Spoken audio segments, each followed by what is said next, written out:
Ya, atau dulu ya.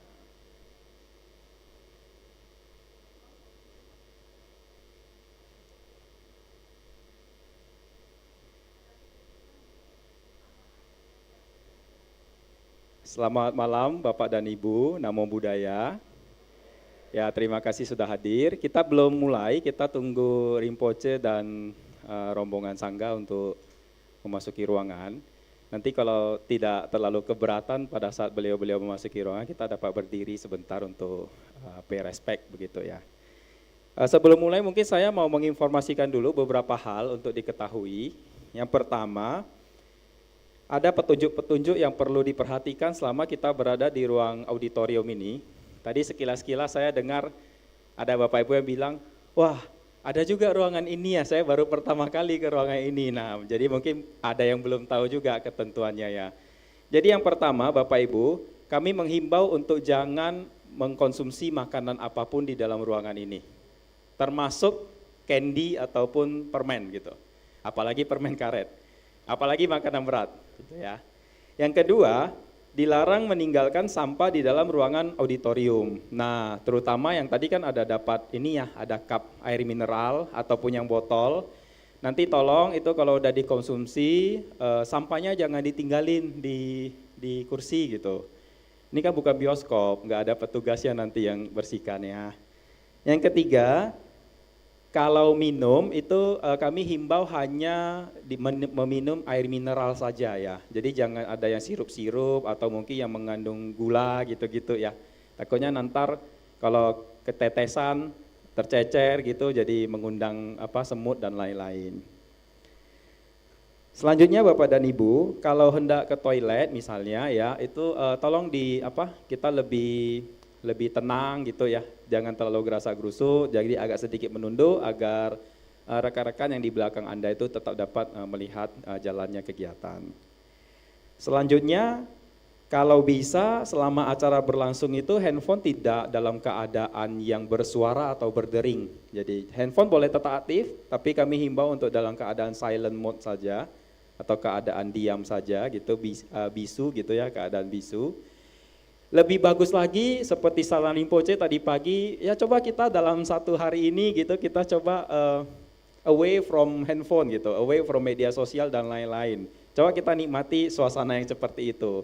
Apalagi nanti mendengarkan Dhamma teaching sambil kita lihat-lihat handphone lagi, ini Instagram yang like sudah berapa, nah gitu-gitu, jadi nggak usah. Lebih bagus fokus saja ke Dhamma teaching nanti. Dan selanjutnya, bila mana terjadi keadaan emergensi, nanti kami misalnya ada pengumuman, ada emergensi, Bapak Ibu jangan panik, jangan tergesa-gesa, tenang saja, kita keluar dari ruangan ini dan nanti menunggu aba-aba selanjutnya dari panitia. Tetapi yang pasti, udah pasti jangan menggunakan lift, kalau dalam keadaan emergensi ya, jadi nanti kita akan terkonek dengan tangga, itu bila mana terjadi. Mungkin selain itu ada hal-hal lainnya lagi yang kami ingin sampaikan. Pertama, selama acara ini nanti berlangsung, ya kalau ada yang tiba-tiba menerima telepon dari pihak keluarga atau siapapun, dan memang telepon itu sangat penting sekali, katakanlah sangat penting sekali, tidak bisa di-reject, tidak bisa ditolak gitu, itu silakan keluar dengan perlahan dan menerima telepon dan ngomongnya di luar gitu. Nah, kami punya pengalaman pada saat ada acara di sini malah bisnis gitu. Anca, ya, bela, itu berapa ratus juta? Waduh, memang sih berapa ratus juta ya, banyak juga. Tapi kalau di dalam ruangan sih sebaiknya jangan ya. Jadi kita kondisikan di luar. Mungkin itu Bapak dan Ibu yang kami sampaikan untuk di awal terlebih dahulu. Nanti kita sembari menunggu kehadiran Rinpoche dan Bhikkhu Sangga lainnya. Terima kasih untuk perhatiannya.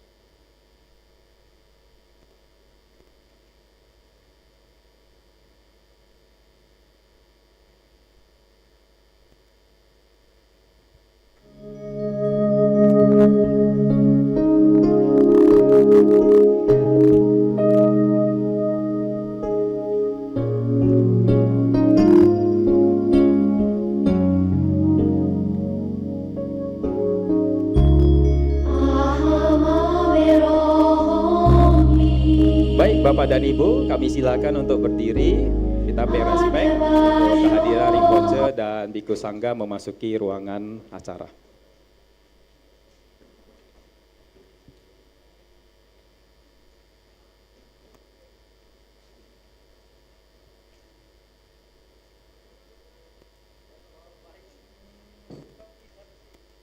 Ya, silakan duduk kembali semuanya.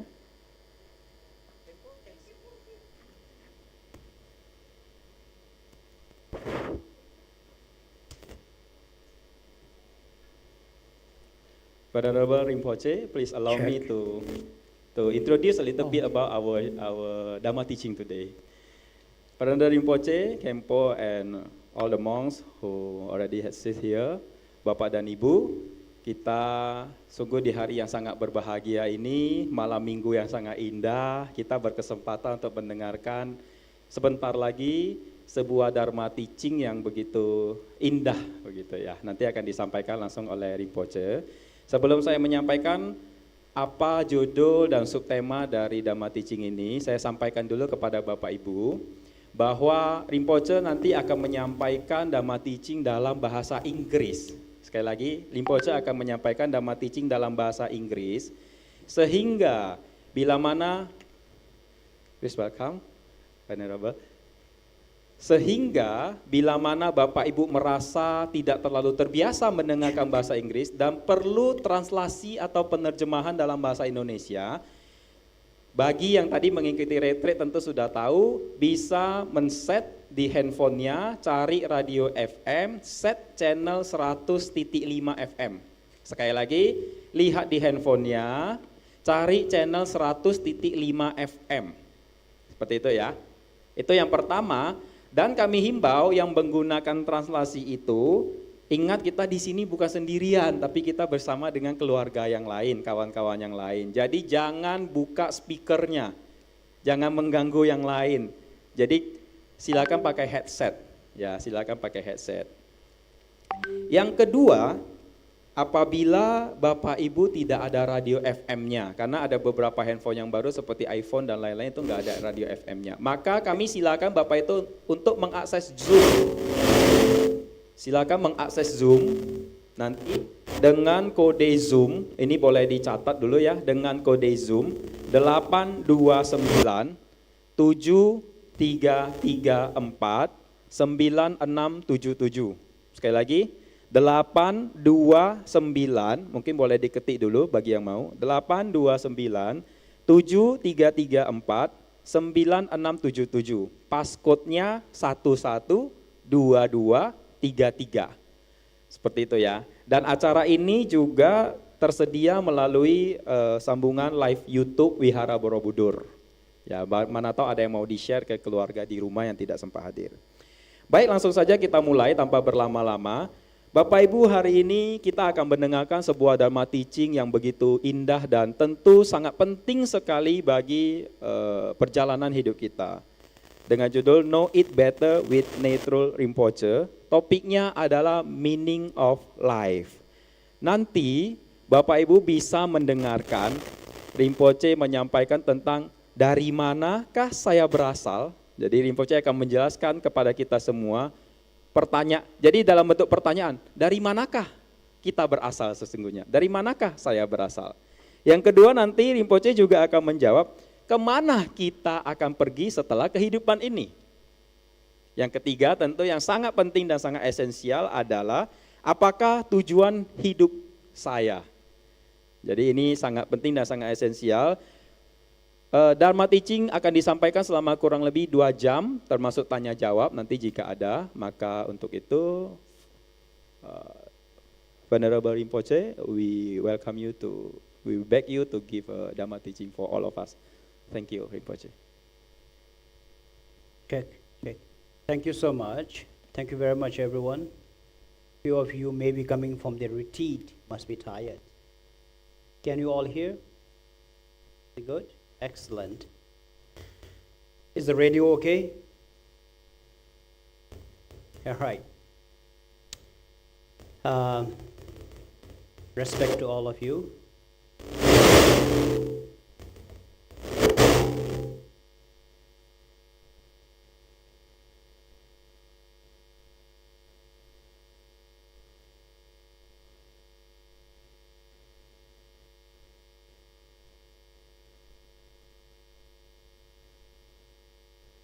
Check.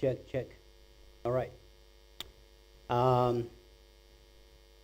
I'm from Bhutan, and Bhutanese to greet people, we do this Kuzambola, meaning see you all, good to see you all in good health. That's how the Bhutanese greet. You may be used to Tibetan saying Tashi Dilek. When we congratulate someone, we say Tashi Dilek. But normally, we just Kuzambola. Okay, so Kuzambola to all of you. Good health, 2024. This platform is called Know It Better. I get a lot of confusions from people having different ideas in their life about religion, beliefs. And today's topic is to, if you look at it, is to clear the cloud. You know, there is this cloud and the sun. Sun is the truth. Cloud is the myth that is covering the truth. So this is my little contribution of sharing my knowledge of clearing the cloud, little bit of within my knowledge. So for this purpose, today we will be talking. Neytrul is my name, the job that I'm serving right now as Neyphug Trulku. So today we will be talking about searching the meaning of life, right? According to the Gautama Buddha's teaching. 500 BC, couple of thousand years ago, it was taught in India. Later, the talk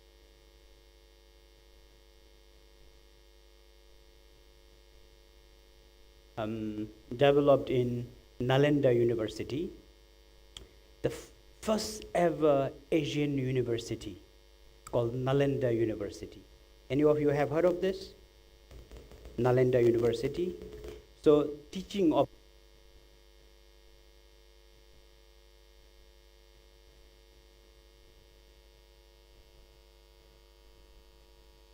maybe I should do a bit of Indian dance. Is it the dance first? Maybe we'll have a standby. Yeah, thank you.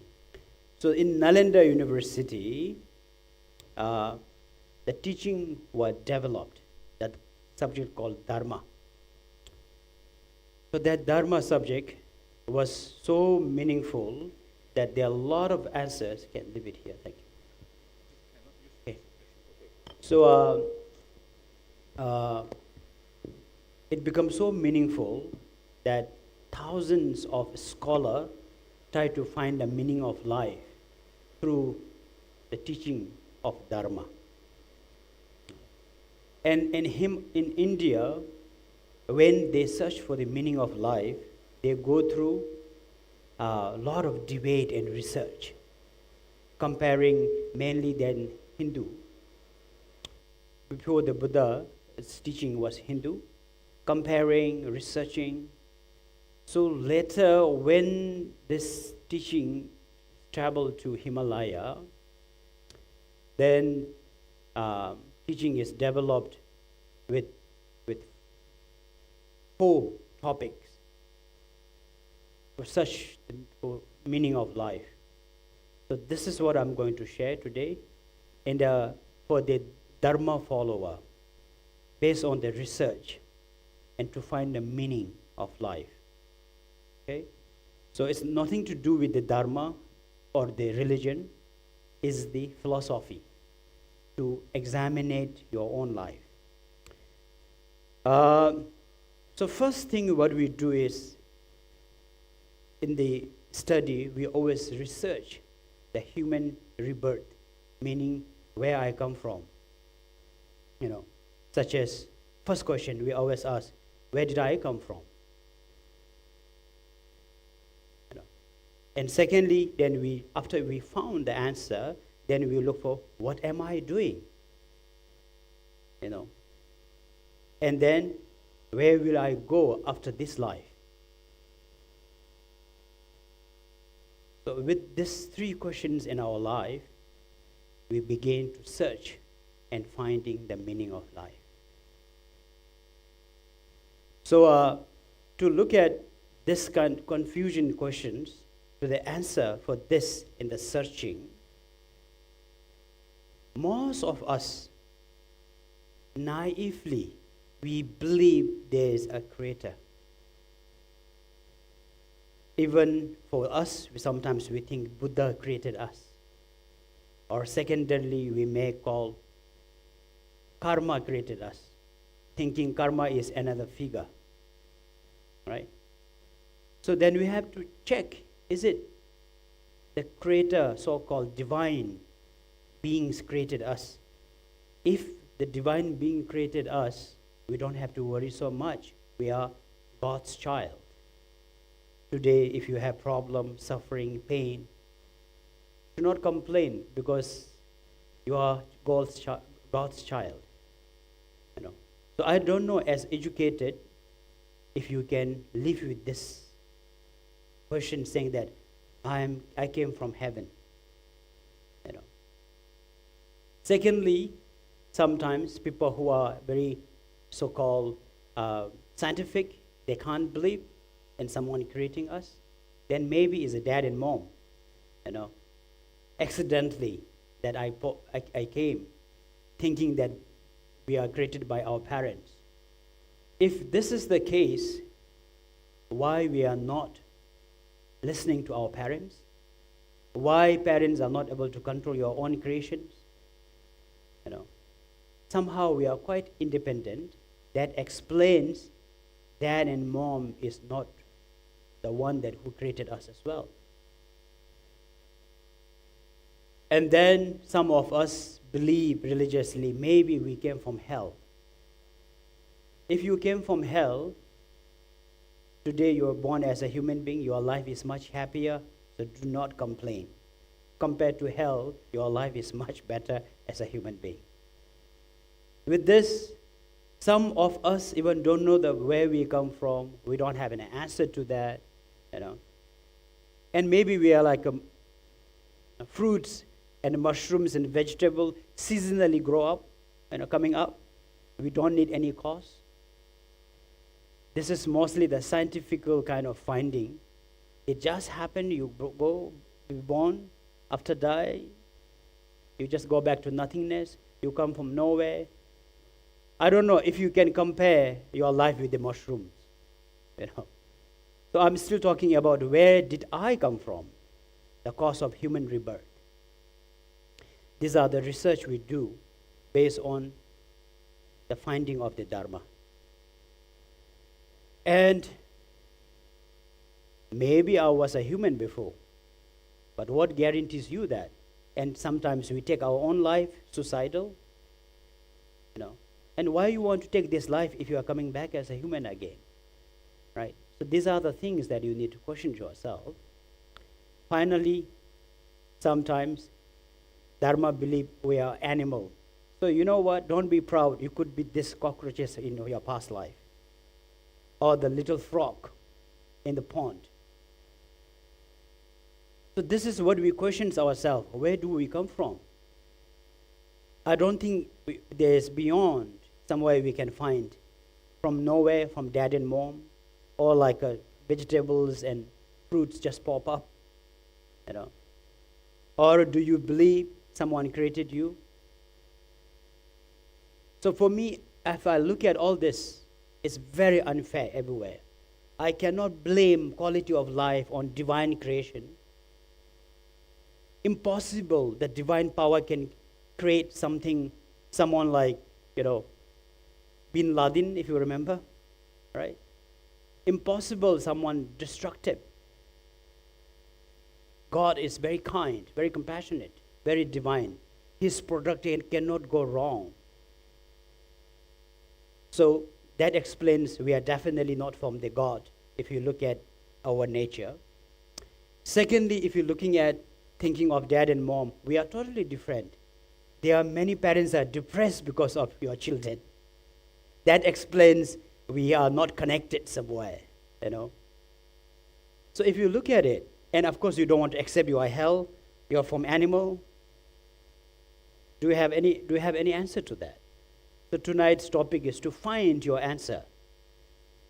You know, where do I come from? These are the possibilities. So, once we are born as a human being today, and the purpose of life, am I supposed to do?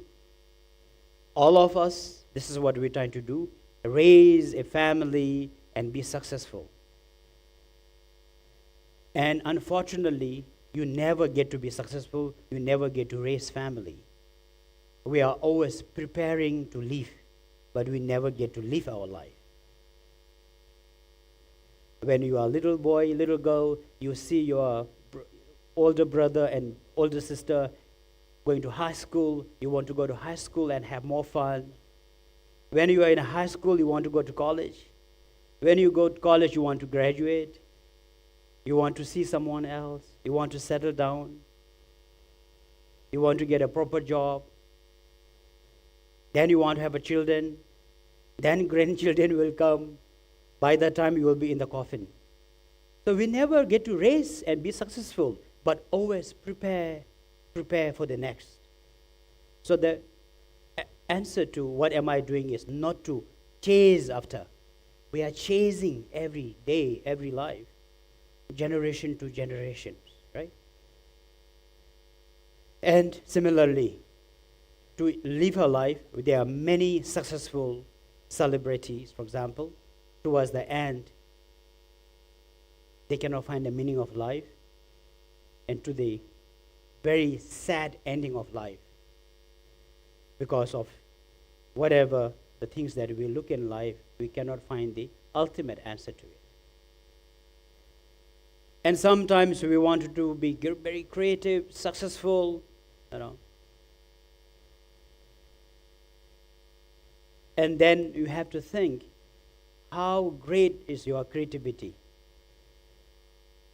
Most of the time, someone's creativity can become someone's suffering.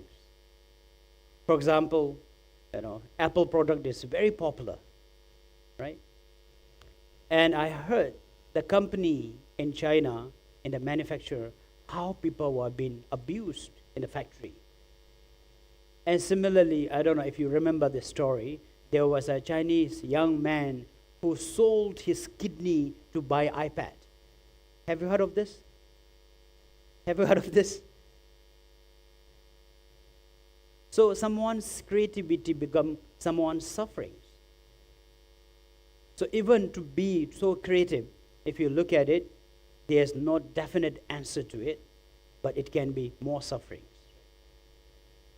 And sometimes we want to be so creative, but that's continuing of our karma.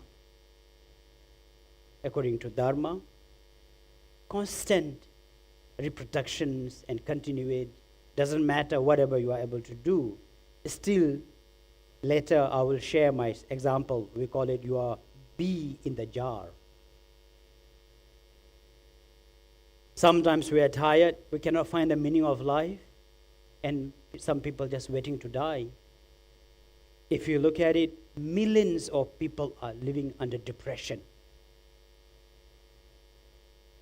And thousands of people are taking their life, suiciding, because they cannot find.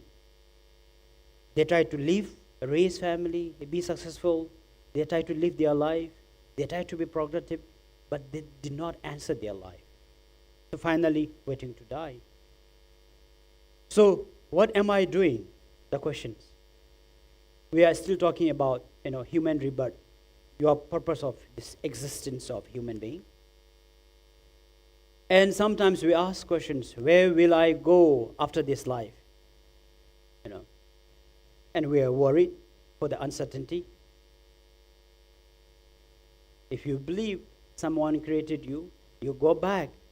You go back home. I don't know if you can accept that. For me, there's no logic in it. So going back home,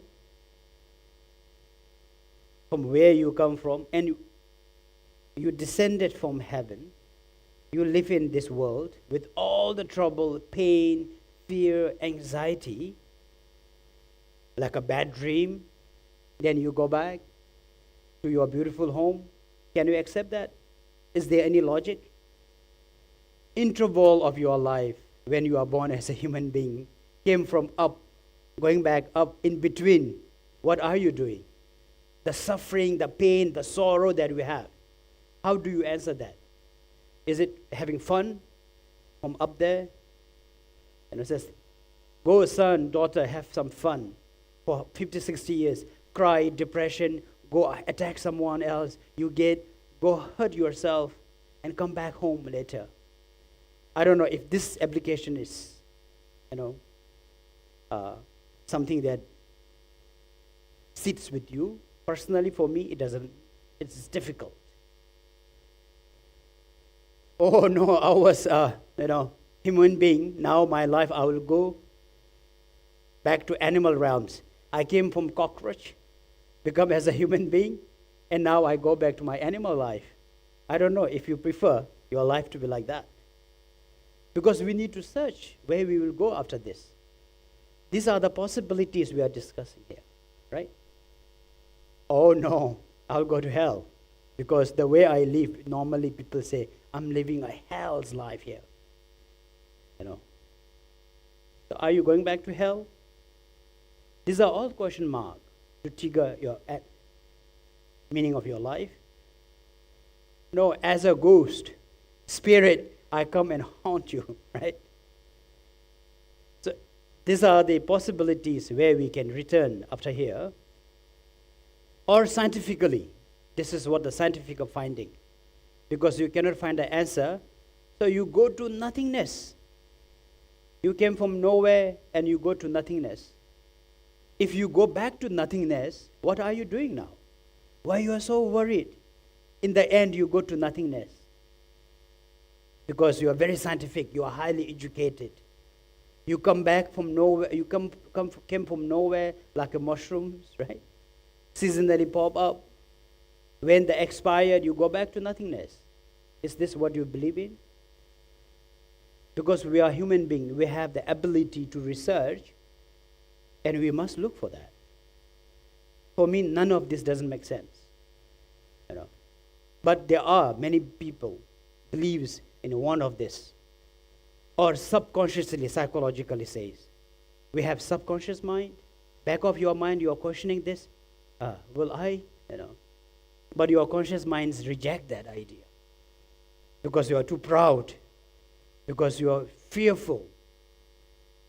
And things future is unknown. This is the ignorant mind part of human being. So in the Nalanda University, in the finding, there are philosophical views. One is called eternalism. Ignorantly believing there's eternally living forever. My soul will live forever. It never dies. There's a group of believers, people who believes in eternalist. If you believe in eternalist, whatever you are going through right now, you may continue this. Some of us not able to continue, and we try to end our life. And if this is eternalist, I don't know how long we can tolerate. And the second one, there's a group including scientific proof nihilism. As I mentioned, we came from nowhere, we go to nothingness. So everything is, to the emptiness, to the nothingness. Again, the philosophy of life is, do not worry. You have no value. You are just dreaming. One day you wake up, you will go to nothingness. No, you don't have to worry too much. So these are the two extreme views, even during Nalanda, that philosopher, scholar in Nalanda University fought against these two views, saying that nihilism is not acceptable, says. Impossible, this is happening, you goes to nothingness. There's a continuum. Eternalists cannot accept, if it's eternalist, it has to be permanent all the time. But we are constantly changing. This is the Nalanda University finding. And what is the Nalanda University's view is non-duality, we call it. Meaning, It's not eternalist, it's not nihilist. We cannot accept both of view, but in between there is called madhyamaka, or there is a middle path. There is a non-duality. The example of non-duality, then there are questions, why everything is happening, my emotions, feelings, fears, all the things that are happening right now is not from above, not from nowhere. It is like a rainbow. When you look at rainbow, it's so beautiful, so clear, but we can never actualize or capture rainbow.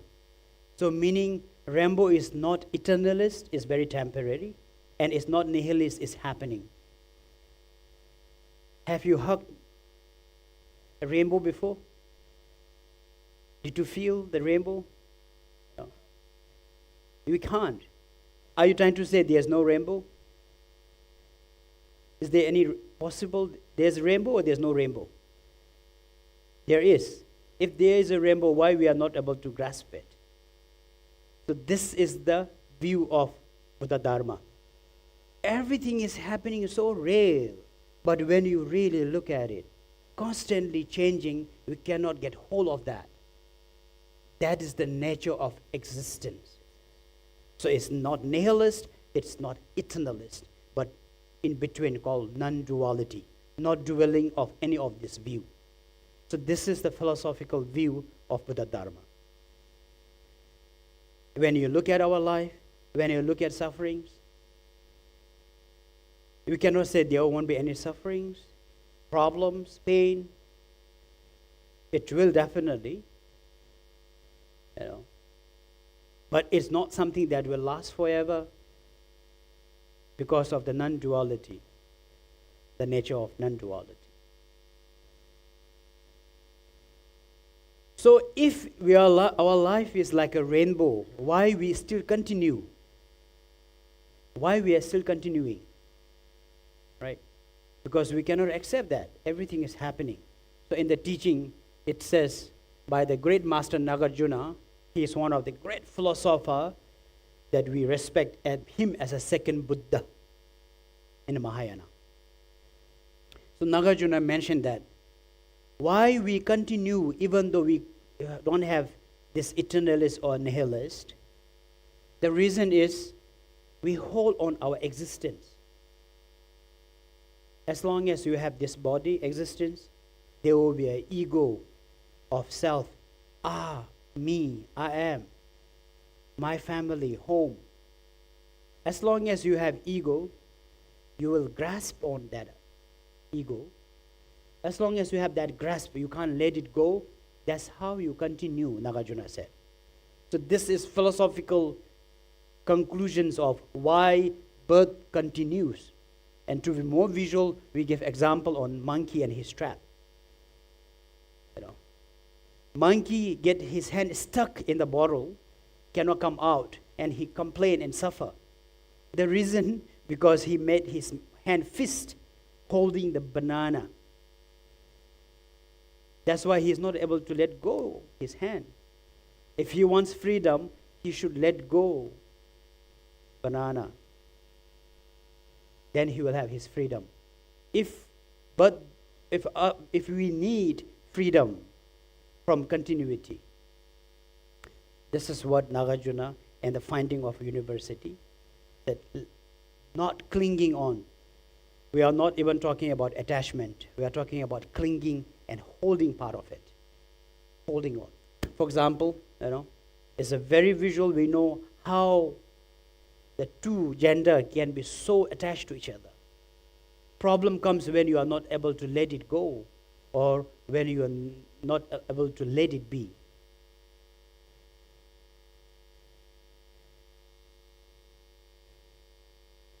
Once we are born as a human being, according to Nalanda University, there are three findings, quality of human. One is called just a human being, meaning you have all the faculties, yet You are like an animal. Unkind, very selfish, almost like a domestic animal. That's why we call it social animal. Some of the human beings, we are very rude, very unkind, very unappreciative, abusive. Sometimes animals are better than human beings. Do you agree? I'm not saying you all, some human. Do you agree? For example, dog is, sorry?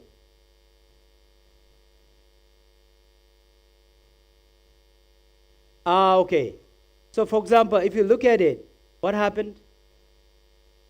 There are many animals which better civilized than human beings. That's why just being a human being, looking good, smart, arrogant, according to Nalanda, you are just a human because you can talk.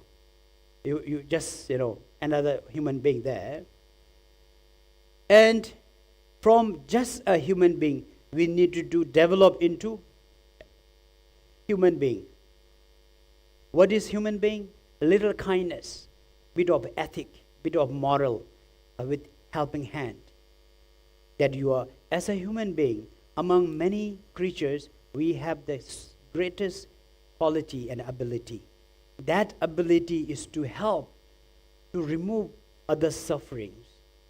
When you have that intention, that ability, then you are called a human being because you are using your ability.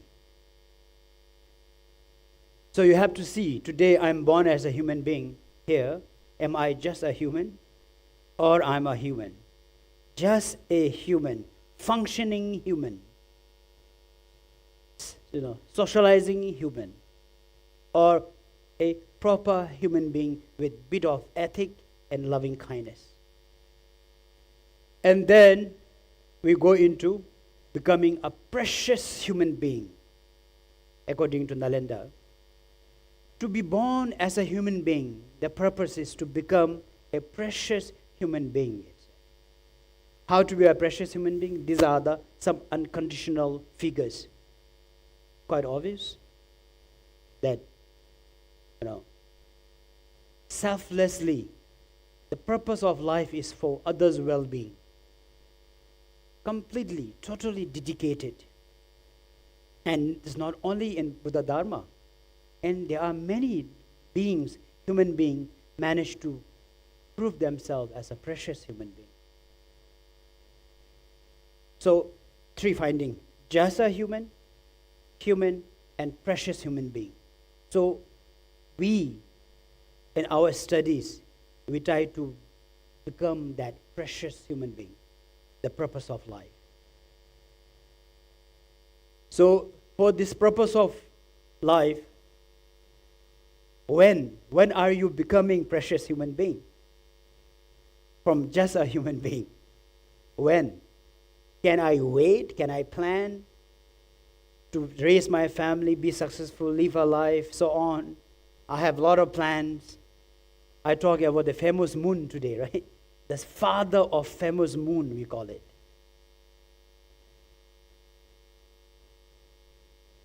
Thinking about your future. To share a little joke here, story called Father of a Famous Moon is also from Nalanda University story. When you think too much about your future, not able to live at the present. So there's a true story through the clairvoyance of those masters have saw that experience of someone's life. There was a beggar who went to back around and collected big sack of barley. And he went back home to his little hut, very happy, and he hung it because worried rat will eat it, dog will attack it, animal will attack. So he tied it up on his beam. Then he slipped under, look at his collection, and he started daydreaming. I'll turn this into a barley alcohol drink. I will sell, I will get a lot of gold coin. I'll become rich. When I become rich, a pretty girl will, marry me. Oh, then she will become pregnant. Oh, then she will give birth to a son. So these are all fortune telling himself. Then he was so worried and had a difficult time naming his son's name. What should I name my son? So while he is thinking, there were rats were eating his thread of his sack. So suddenly there was a moon coming out. I can name my son, famous moon, a very famous moon. So he found the name of his son. I'm going to name him famous moon. By the time a rat eaten his thread and the whole sack of barley crushed on his head and muttered. So in teachings we always say, don't think about your future. If you think too much about your future, you will become the father of famous moon. So sometimes we think too much of our future and we are not able to improve our life. Do you agree? We are not able to live our life. Because we think about your future, my children, my grandchildren, what happened next year, these, you are full of anxiety, agitated, worried, concerned. So, according to Dharma finding, you must begin right away and do not contemplate. Because it's impermanent. The second, first is human rebirth, second is impermanent. It's impermanent, it says. And the example of impermanent, we use river. When you visit river, the moment you see the river that you look is already traveled a couple of meters away. But amazing thing is you don't feel that river is passing by and you don't even recognize it. And innocently we say, look at this river. So beautiful. But if you're really talking about the river passed down when you express about the river, 100 meters down. Similarly, our life, this is how constantly changing, every second, every minute, every day, every month and year.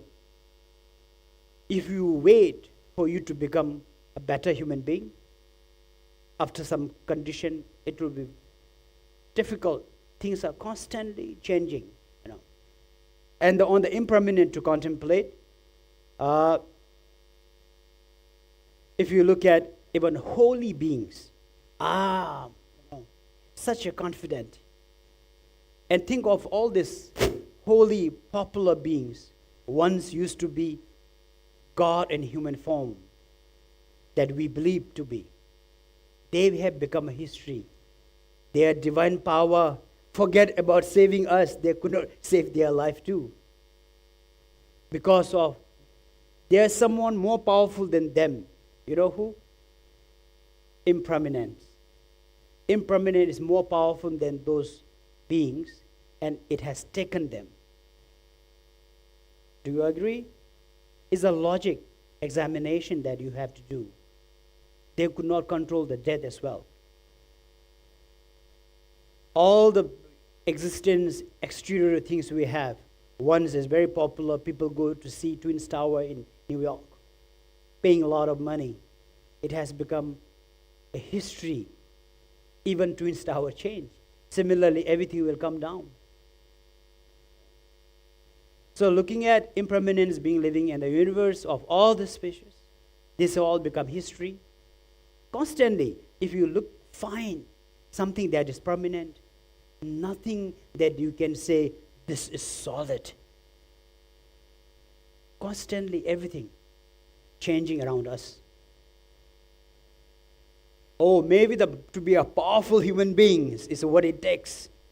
Maybe I should become the most powerful human being. If you look at these figures, once celebrated, there was no end. Nobody can control. It's a dictator. What happened to them?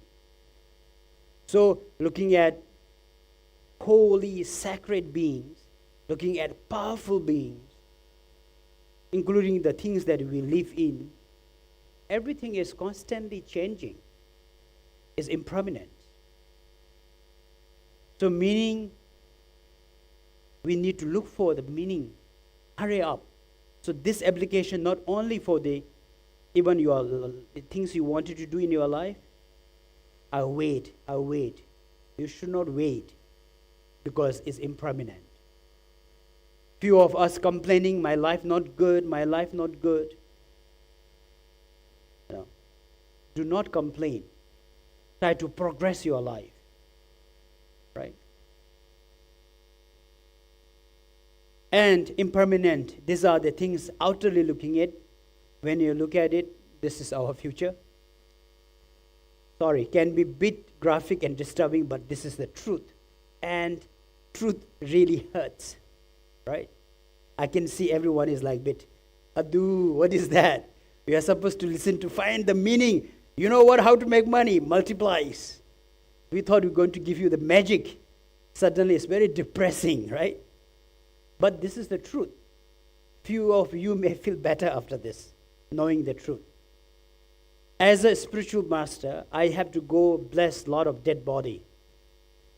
Whenever I see dead body, I freaked out, seeing myself there. Oh, there will be a day people come and pay respect to my body. And then I ask, am I prepared? Are the people around me prepared?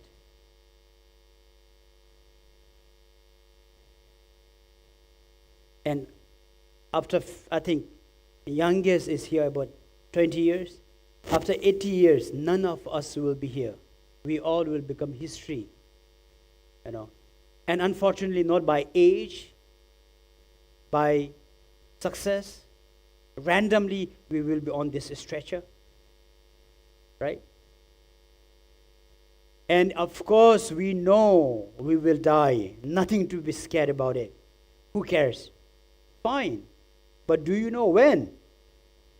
And the research says, do you know when? It's fine, you will die, but when? Nobody can answer, including those beings that we worship.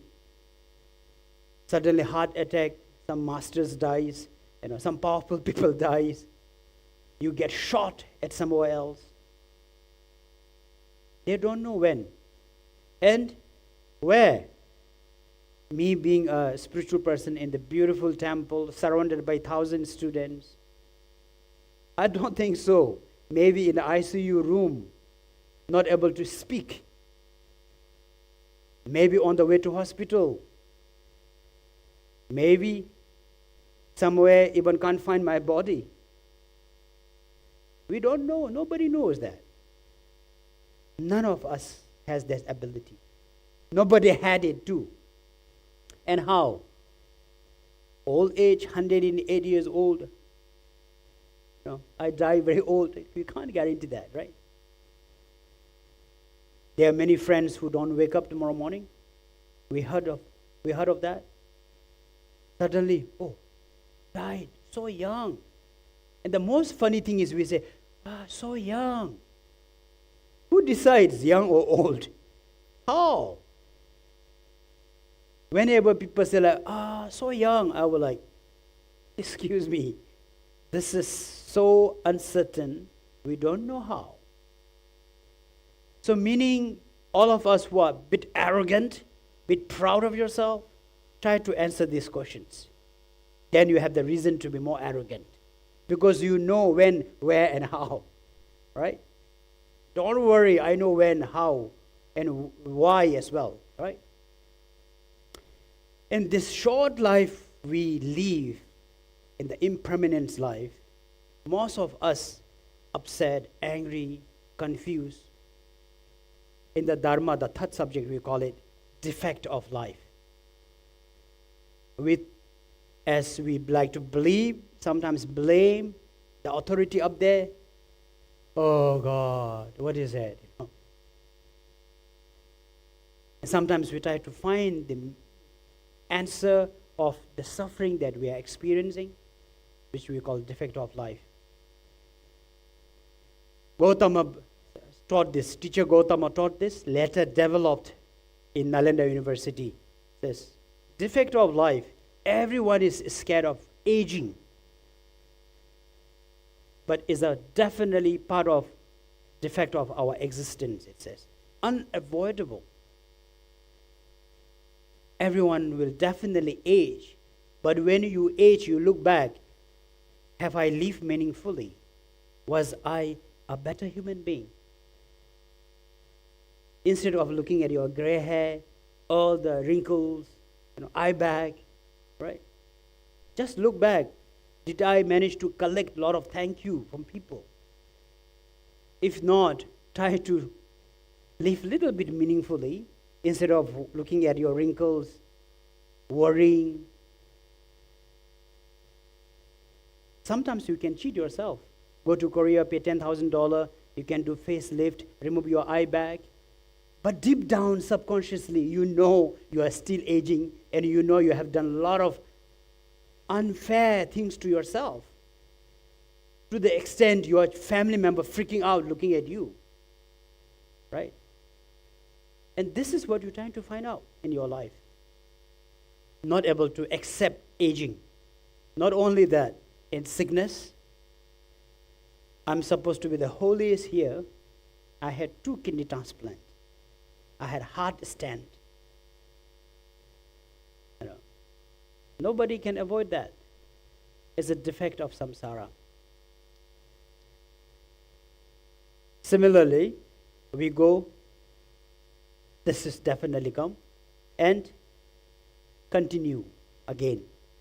Death, bye-bye, go to nothingness. Life is much simpler, but it will continue. So that's what Gautama said. 4 natural defect of life. Doesn't matter, rich, poor, young, healthy. These are the 4 defect of life he experienced when he went outside the palace. Prince Siddhartha, our teacher, Gautama, he said, I'm a prince.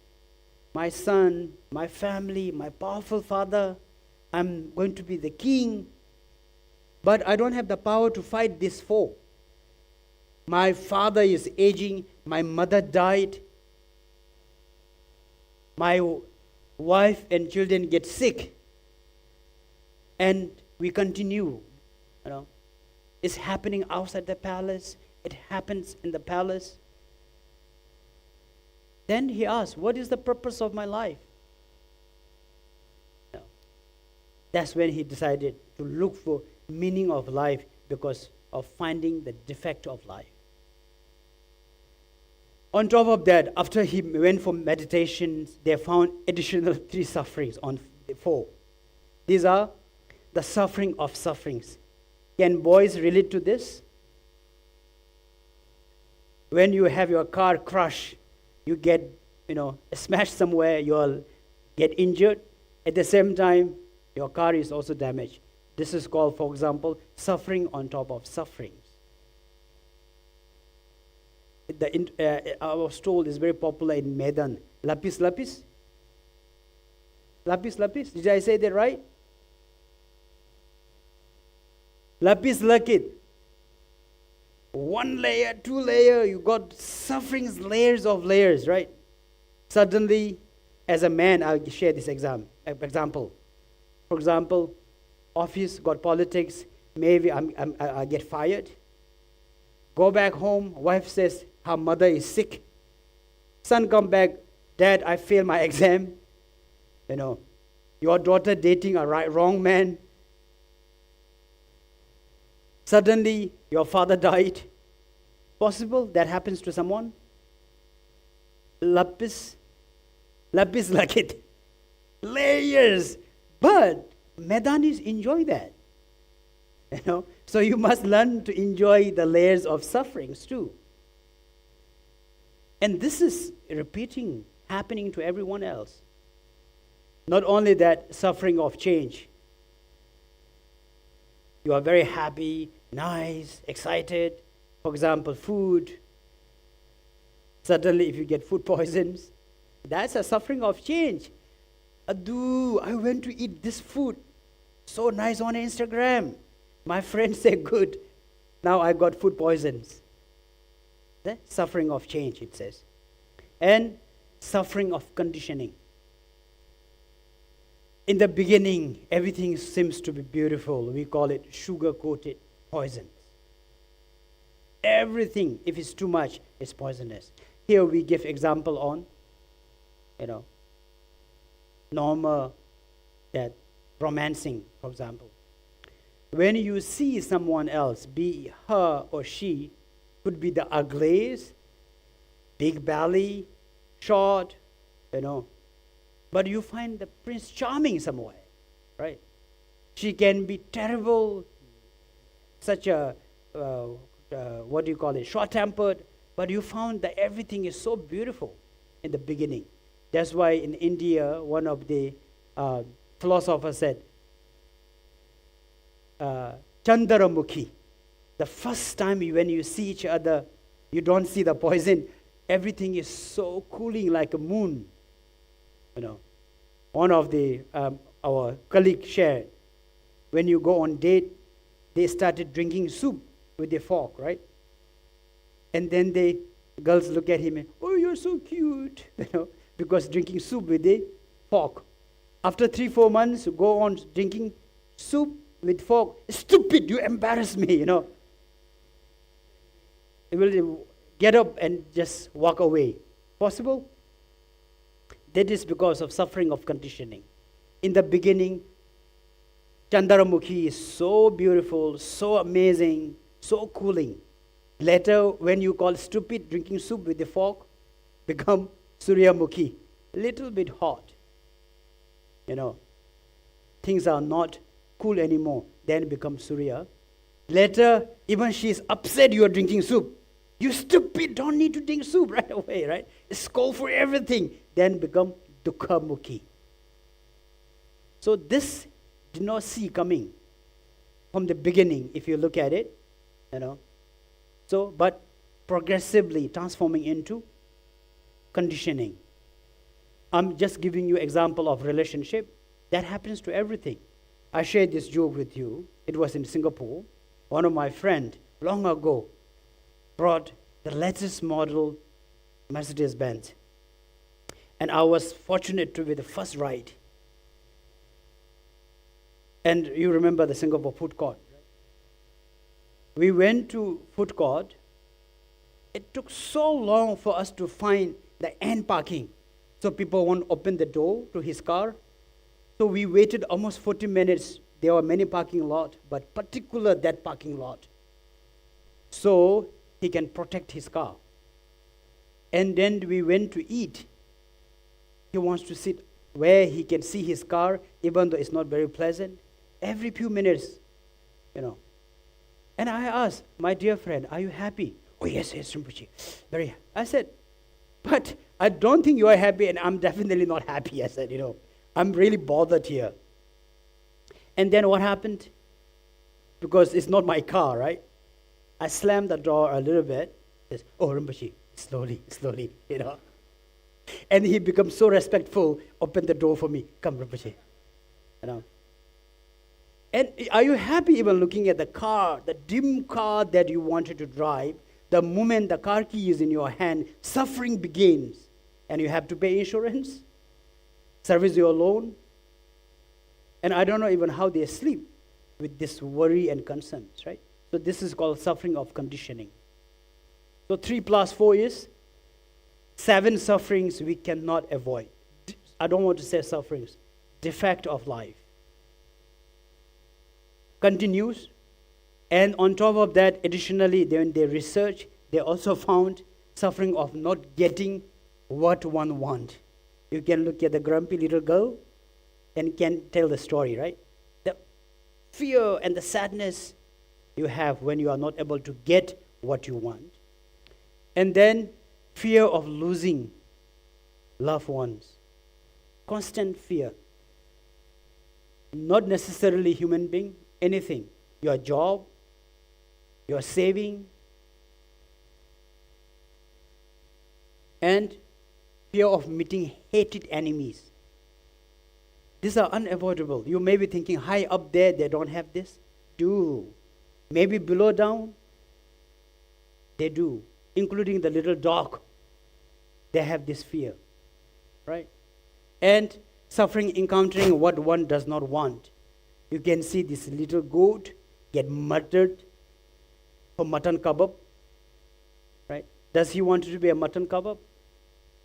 Doesn't want to, right? But what happened? We force on it. So there are many things like a death forcing on us, for example. But still, I'm talking about defect of life, because we complain, yes, I understand, I'm just a human being. I try to become a human, but I must wait. I have to be merciless. I have to work hard. So one day I can become a human being, When life is impermanent, constantly changing. Okay, but I have a lot of problems. I have a lot of defects. Maybe I repair my defects, so later I can become a human being. You have 3 plus 4 plus 4. These things is happening with us constantly. When can you repair this? Some of this is unavoidable. It will happen.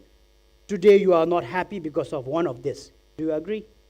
Be honest. Will you raise your hand? Can you relate here? You are trying to fix it. But it's like an old car. You invest into an old car, one after another. So best thing is make good use of whatever it is. So defect of life, if you look at it, we are so critical. When little things goes wrong, we treat like this. We Asians, when the beautiful cup is chipped, then we say it's inauspicious. You disregard the beautiful cup. Do you agree? Cup cannot be used inauspicious. If you are thirsty, you have to use it. It can be very helpful. For me, I use as my flower pot. All the beautiful cup I get to use, and my assistants are very good. They always get chipped. So I have a lot of beautiful mugs putting flowers, But we don't do that. We put into a trash bin. Meaning, what I'm trying to say is, sometimes your life is so beautiful, you have a little mistake, little things going wrong, you freaked out. Do you agree? And you focus on that little things. And no, this is unacceptable, so wrong. And you lose the bigger picture, right? Can you relate to this now? This is the attitude you should have. What happens if your car is crushed? Will you put it in the trash bin? Will you repair? You still drive, right? This is the attitude we must have. Don't treat your life like a cup, chipped cup. Treat your life like an expensive, fashionable car, for example, or handphone. Send it for repair. Even though it's scratch, damage, still use it because it's so valuable. You may not get another opportunity to invest your life as a human being. This is a beautiful gift you can obtain today as a human being. Do not complain. Make good use of it. Repair. Continue your journey without complaining, without focusing on the little damage you have in life. As don't think too much about your future, you will become the father of famous moon. Don't think too much about your past, it's gone. Nobody goes back to the past. It's just a burden that you carry. So, in the Nalanda University, the finding of all these problems and confusion is because of 2 errors, because of 2 mistakes. The first mistake is the ego of self-existence, the fear of me, I. Right away we have this ego with the horns coming up. It's me. Hello, I am talking to you. Do you know who I am? Right? We have this presence. This is a big errors in our life that giving so much importance to self, which is so temporary, which is full of defect and impermanent. After that, what happened? We go to mind. You are not able to figure out yourself. Suddenly, you realize there are so many things belongs to you. Then you go into my family, my children, my wealth. Everything is around mine. This too is the biggest error to take away your happiness. Today, if you look again, if we question ourselves, if you are not happy, one of this is the cause. Either your ego is terribly hurt, that you cannot tolerate, you are so disheartened, embarrassed, or your belonging is abused and you have fear of losing it. This is the finding in Nalanda University, that where we do a lot of research on it. There are books and books on me and mine. It's the Dharma psychology that we talk about. How to be free from me and mine. The entire approach of the Dharma teachings of Sutra and such as also the Abhidharma, right? So when we have a very powerful me, things can go a little crazy, right? And this is the takeaway, to control your self and then the self-belongings. And how this manifests the two errors. The little me, right? Because of your ego, everything is magnified, if you look at it. Clinging to oneself. Have you heard of the story of frog in the pond and the frog turtle in the oceans? Have you heard of the story? Nobody? Are you able to understand? Should I continue? Okay. So what happened is, when we have too much clinging on ourselves, we magnify ourselves, the ego. There was a true story that Buddha narrated. There was a little pond, and the frog thinks that he is living in a great size of water. So there was a turtle who was visiting, and then was drinking water from the pond. Then he said, asked the turtle, "Hey, brother, where you come from?" "Oh, I came from far oceans." "Oceans?" "Yeah, from the big water." "Oh, how big is it?" "Oh, it's very big, Or maybe 10% of this?" "There's no bigger than that." "Maybe 20%, He says, "This is nothing," he says. "Your little pond will be a drop in my oceans." He cannot take it. He always live in the pond thinking that I have the greatest water. So then he decided to follow the turtle to see the oceans, So when he finally arrived at the oceans, cannot imagine, he thought the whole sky has fallen down. He got heart attack and died. So most of us sometimes a frog from the water pond, thinking that my water is the greatest. There are many other greater water, such as oceans and lake. So when you clinging too much on yourself, this is what confusions you have. And then when you have the self-attached belongings, this is where we get so attached to, the trap. How we trap mouse, our belongings, not only monetary, your family, your loved one, your possessions, get us trapped. So these are the two errors in details. And because to get these two errors, this is how much we invest, if you look at it. I don't know if you agree. Some of you don't agree with certain time. But I did a calculation based on middle class and above, how they entertain their life. Do you fit in here? How you spend your time? Morning, 1 hour for breakfast, reading newspaper, having first coffee, everything, right?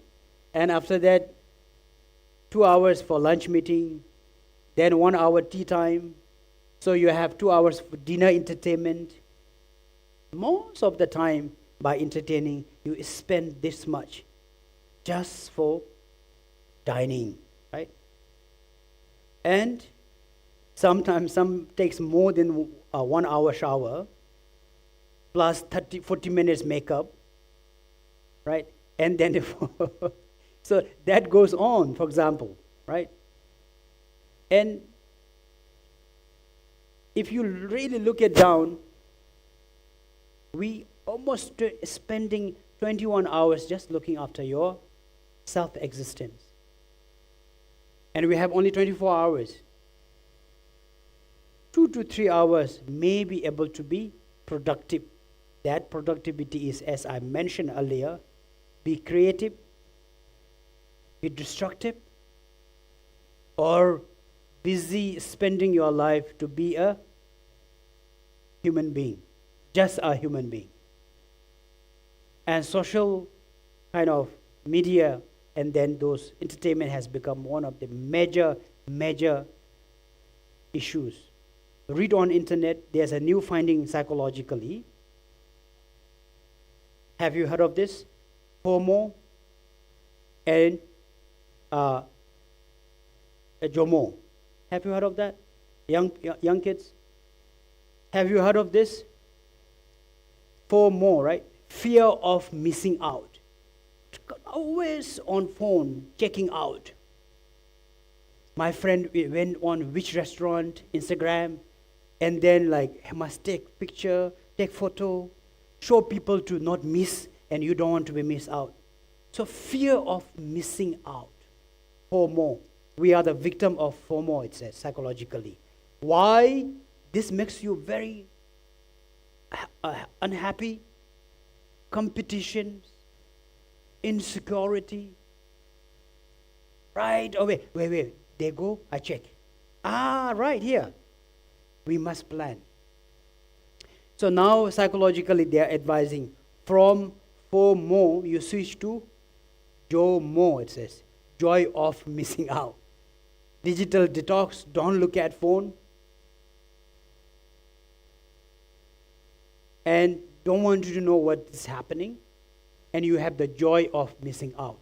So this is the therapy from FOMO to the JOMO. If you look at it, this is how it's. Many people says, Rinpoche, you got it wrong. We spend 4 hours on those entertainment, those distractions. 2 hours is minimum, So this is the meaning of life. We look at it. For example, today's life, my life, your life, this is where we are.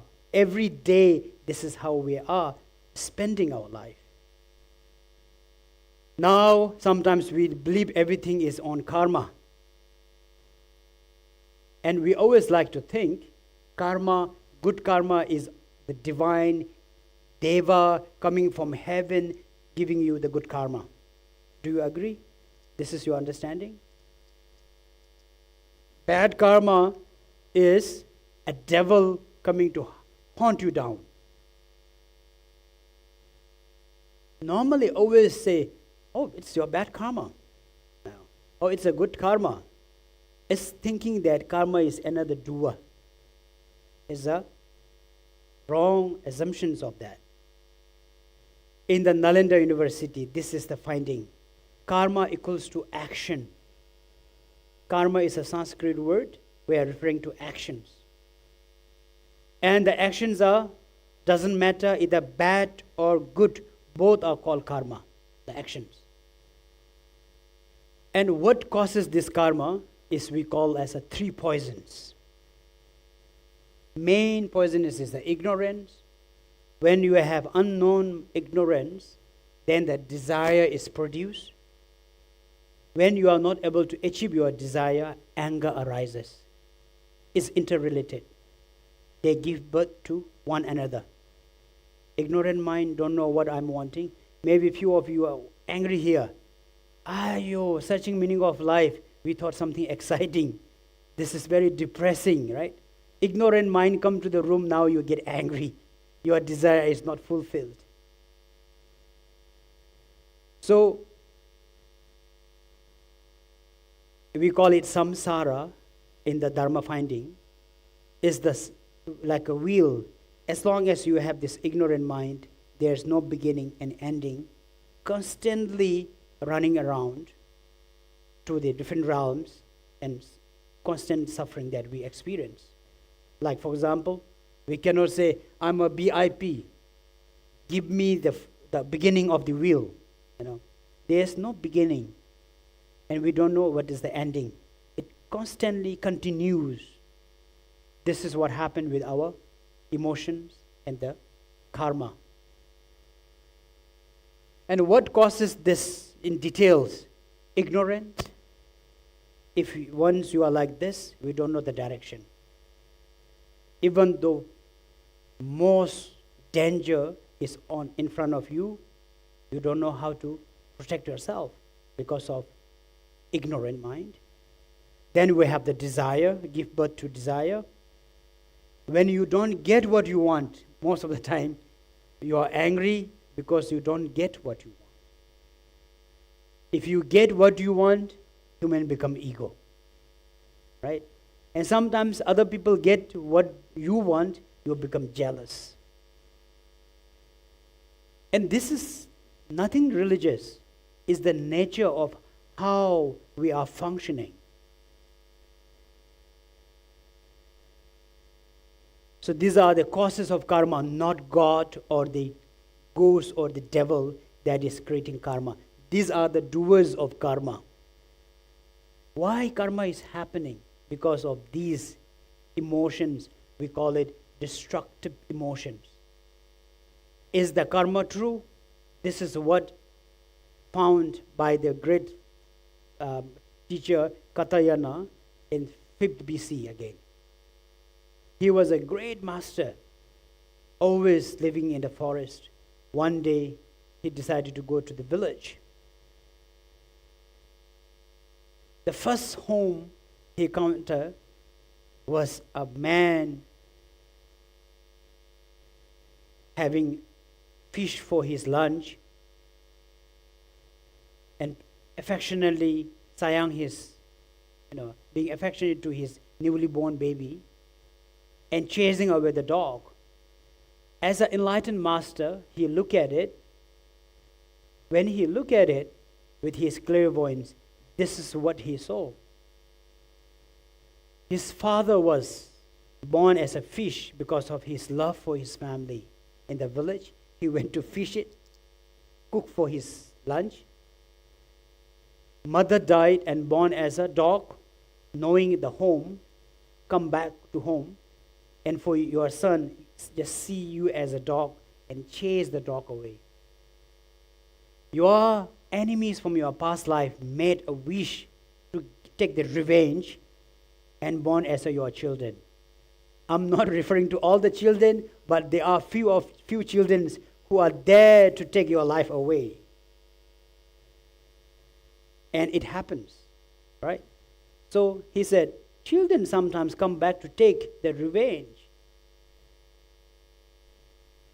And he said, this is ridiculous. I want to go back. He says, samsara is ridiculous. And he said, this is very unfair. Right? So how the karma happens in life? Again, according to the research and proven by evidence. And how does the karma come back to us if it's not a divine creators that's doing to us? According to Abhidharma, whatever the karma we have done, the most grave will come back to us, likely to experience the most heavy karma, followed by when your death is nearer, what you are experience closer to the death. This is why in Himalaya, we let our old people parents always do some dharma, good deja vu, so they have good experience closer to the death, so they continue their life with good karma in the next.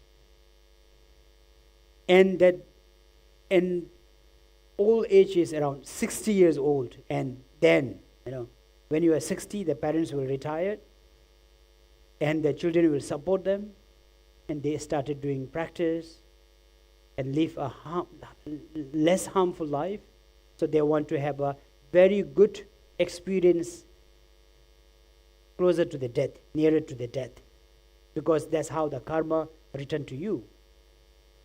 And sometimes the force of habit, when karma come back in your next life, whatever the habit that you have now, this will continue. Not only negative karma though, including good karma. If you are always kind, generous, you die with this habit, when you are born, you will be very kind. I'm sure you have seen, right? Little kid from young, very compassionate, very kind. You also seen this super mischievous, terrible little boy wanted to kick everything, wanted to be so destructive. The forces of habit, deja vu, we carry on. And otherwise, however the karma is done, it will come back to us. It's in our store, it will return to us like that. These are all findings in the Nalanda University, developed by 500 panditas, 5,000 scholars, research, and that's how they found. It's not a religion belief. It's not a myth. Oh, I am a Buddhist, I believe in this. We have 84,000 subjects. Each book subject is developed into 108 volumes of proper book. Each book contains about 1,000 pages. These are the research paper that have done. On that commentary in Nalanda University, there are 200 over books.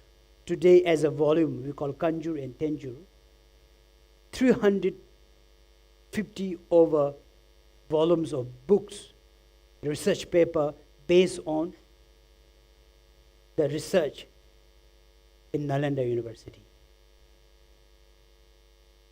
Again, coming down to the karma philosophical view. Karma is not eternalist, it's nihilist, it's in middle path. When there's an action, there's a reaction. This is duality, non-duality. Everything happened because of cause and condition, not because it's nihilist, from nowhere popped up, or came all the way from continuing. Is a karma of interdependent. Such as how, for example, even though looking at little flower, you cannot just say this is a magical thing happen by itself. You need all the qualities, even this is how they're developed. To the little flower, if you look at it. Not only this, you also need secondary cause and conditions. You cannot grow flower without water, without heat, without air, without soil. This is karma, meaning a lot of actions are involved. Things can be produced. So today you and I are creating another karma here. This is called karma. Not from up or from down or from nowhere else. And this is logic. But we believe this is created. Someone created us. Very naive. Very unfair. I always say to believe in someone created us is very unfair on the creator.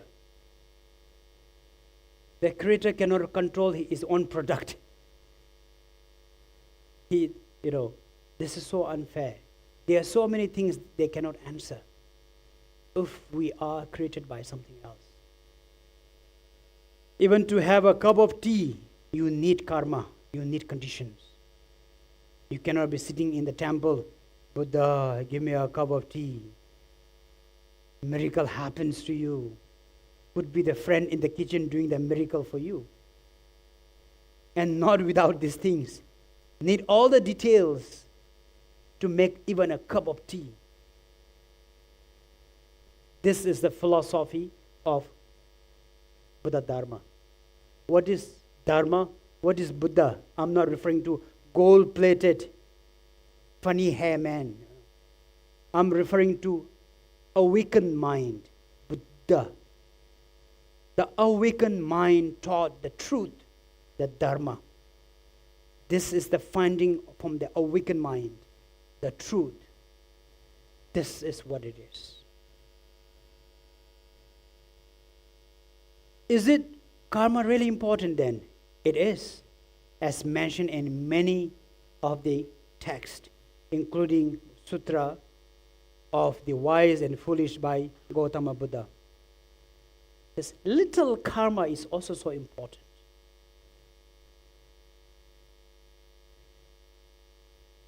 You cannot ignore.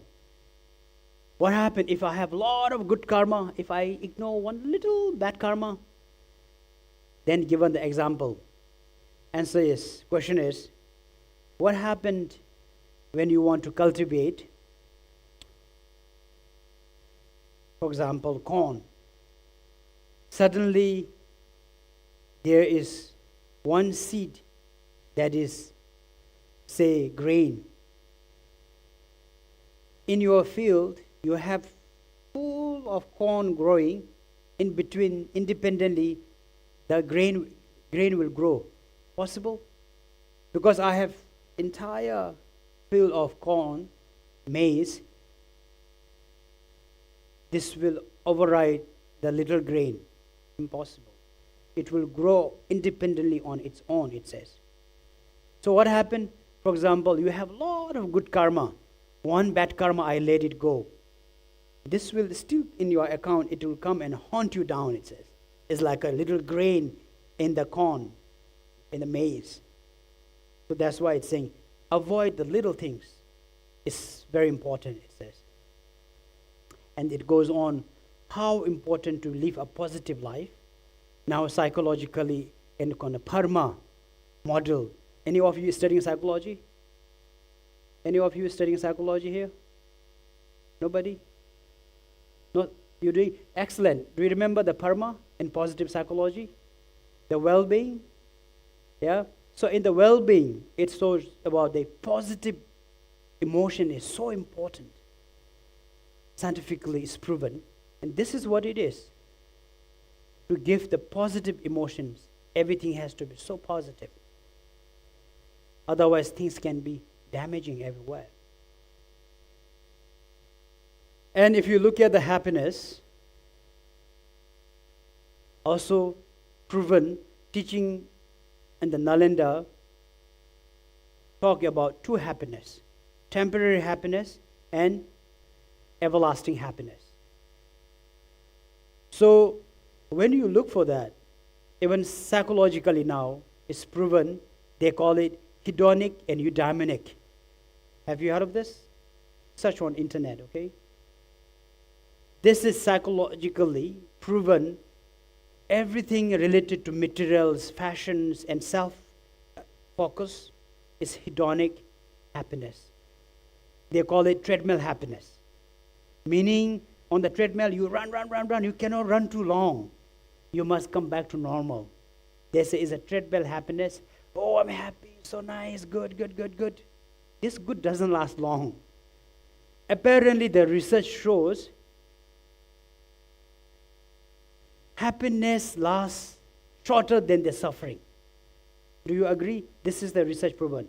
If you're happy, lasts much lesser. That's why they call it hedonic or treadmill happiness. If you're suffering, it lasts longer. You have to take medicine, go see doctor. You cannot sleep in the night. So it's proven suffering lasts longer than happiness.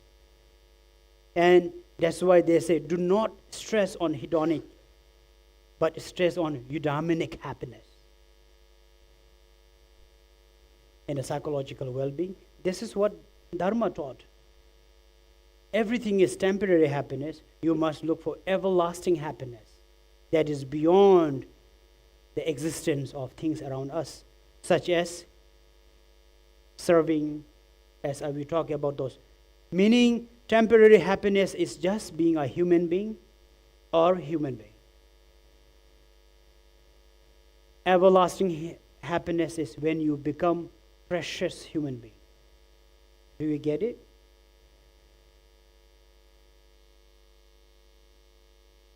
And if you look at it by, again, research, how the defect of life, I share about Dharma, now this is Maslow's model of happiness. There are billions of people living under deficit needs, not enough food, not enough water, going through tremendous sufferings. Over 1 billion people living below the poverty. It's also research shows that. And on top of that, we have ourselves here, I guess, in this room, safety, belongings, and esteem needs. Again, if you are not happy today, this can be the reason your safety is not secured. I'm worried. I'm worried about my relationship.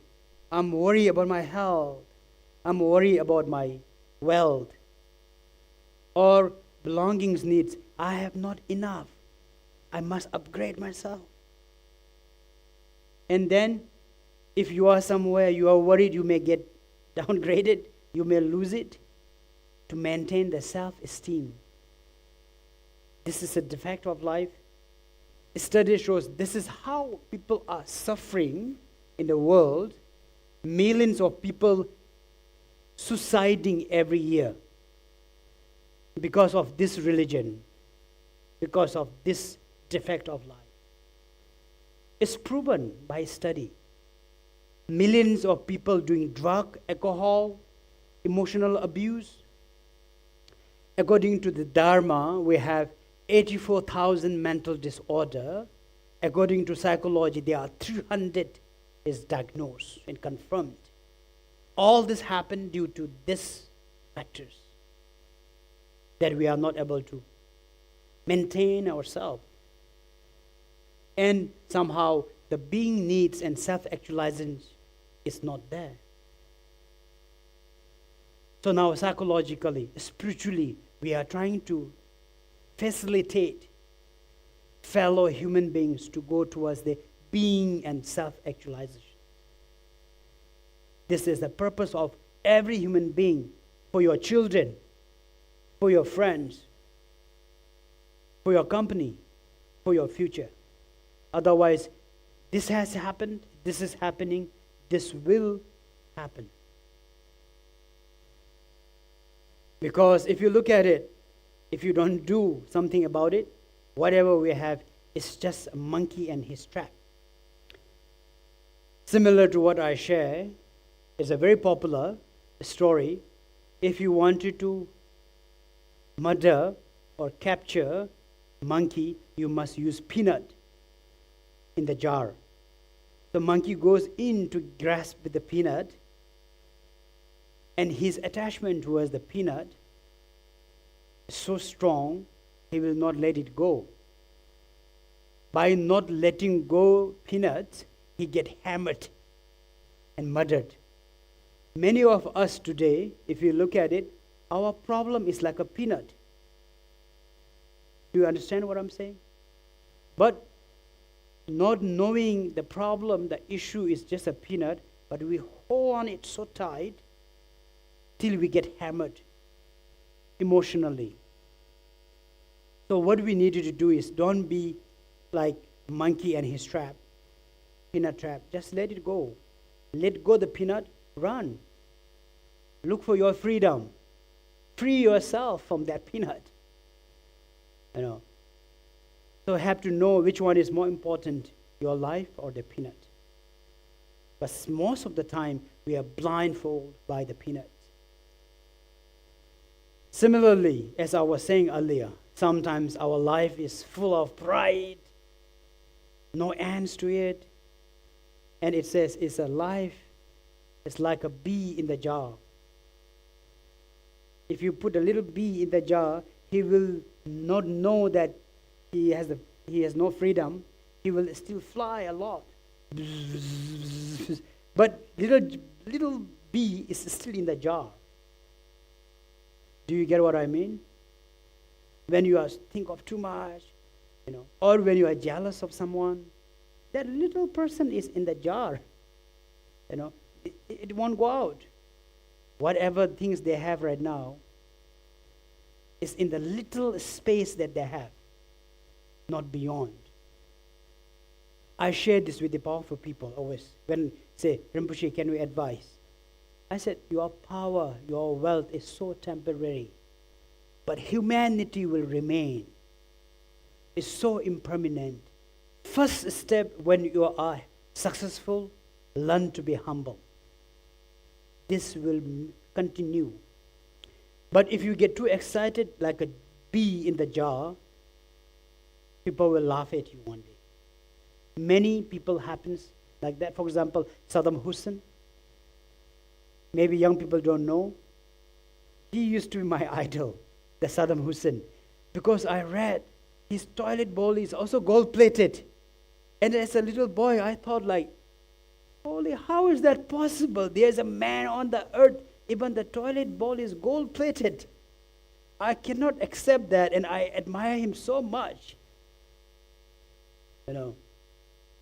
But a little, the king who used to poo in the gold-plated toilet become a rat from the hole and finally hang it. It's a little bee in the jar. Do you get what I mean? So similarly, sometimes we are better than the bee in the jar, we become an eagle. Right? You fly high with no end. But one day you will get exhausted. Where do you live? There's no way you can land up there. You must come down and be with us again. So this is I'm encouraging and sharing with you all to become humble. To be humble is so important. Otherwise, you are like a bee in the jar or eagle in the sky. Yes, we cannot do that. Many birds cannot do that. Eagle can do. It's a wow. But for how long? You wait, come down, right? So the model of happiness is taught by Buddha Dharma teaching. 4 great seals, we call it. Today we have Theravada, Mahayana, Vajrayana, all these Buddhist believers. In philosophy, we have 4 great seals that all the teachings are built on or based on. First one is impermanence. Everything is impermanent, it says. All compounded things, as I share about the impermanence. And not only that, all emotions are painful, it says. Be it happiness, whatever, too much of everything is painful, right? So all the emotions are painful. On top of that, all phenomenon, whatever we see, is not eternal or nihilist. It's like a magic, just happening, but it's not happening. It's there, yet it's not there. Few of you may be finding, what are you talking about? It's a bit philosophical, but go contemplate on it. It is happening. It's so real. If you look at it, it's not happening. It is there, yet it's not there. Like a magic, like a rainbow, like a dream. This is our teacher Gautama said. Life is like a dream, it's like a magic. True, right? Tonight you sleep, tomorrow morning you don't wake up, it's a magic. Suddenly you drive car, crash somewhere, it's a magic. You did not expect that. Expect the unexpected. Expect the unexpected. Life is to expect the unexpected because it's impermanent. When that happens, we cannot accept. even though all the emotions are painful. We cannot accept that. So if you understand the philosophy of this, then according to teaching, nirvana is the freedom. You heard of nirvana, right? Nirvana is not a pure land. Nirvana referring to your freedom. If you, me, understand everything is impermanent, everything is contaminated, empty, if we get this, what happens is we will have the freedom. We will have the freedom. This is what all the teachings and the philosophy based on four great seals. Sometimes we even say this as a mantra, prayers, to remind ourselves. So if you know that well-being model, your life can be simpler, similar to this psychologically, in a positive psychology. This is what they now found scientifically. Parma model of well-being. Recently in Singapore, Ministry of Health adopted this. In many countries using this as well. Sometimes, for example, Bhutan, we have our own well-being model called gross national happiness. But here, this is the Parma model that we have. P stands for positive emotions. It says it's so important to create a positive emotions in the family, company, school, wherever you are. It brings greater energy and the well-being for the people around. After that, you need to be engaged. It says you need to be engaged. And engaged doesn't mean into negativity, something that is challenging, something difficult to be achieved, but challenging, that everyone must have the teamwork. And with the engaged, there's a flow that you get into, like, do you watch Korean serials? These are the negative engagement and negative flow. In the night, still, the flow that you have. Similarly, it says to make your life meaningful psychologically, you have to have that engagement and that flow. May people call it workaholic, but workaholic not pressure by someone else, but you have your own challenge, and then you have flow into it. These are if you have these things, makes you a happier person. This is the research has proven psychologically. R, positive relationship. It's so important to build a beautiful relationship, which we don't have now. They call it HQC. To build HQC, high quality connection. To more details you research, they will talk about how to build HQC. And with this, you have to find the meaning now, the things you do.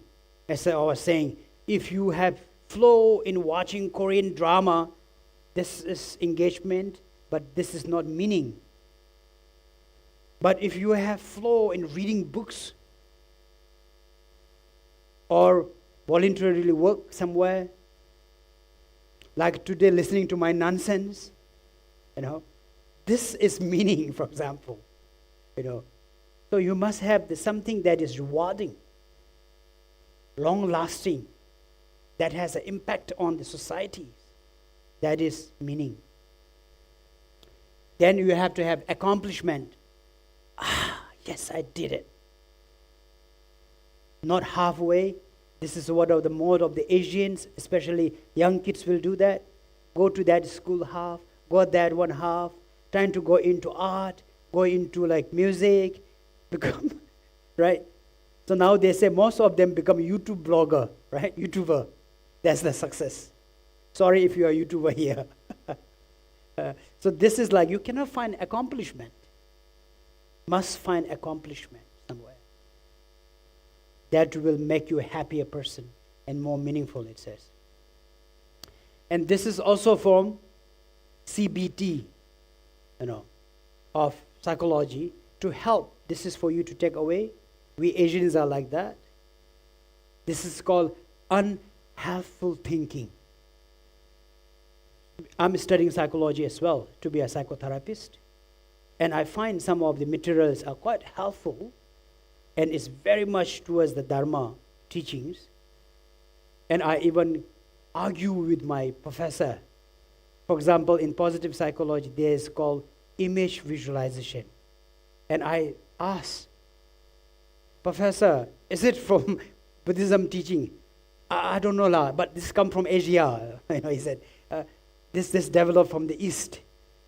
There is a meditation.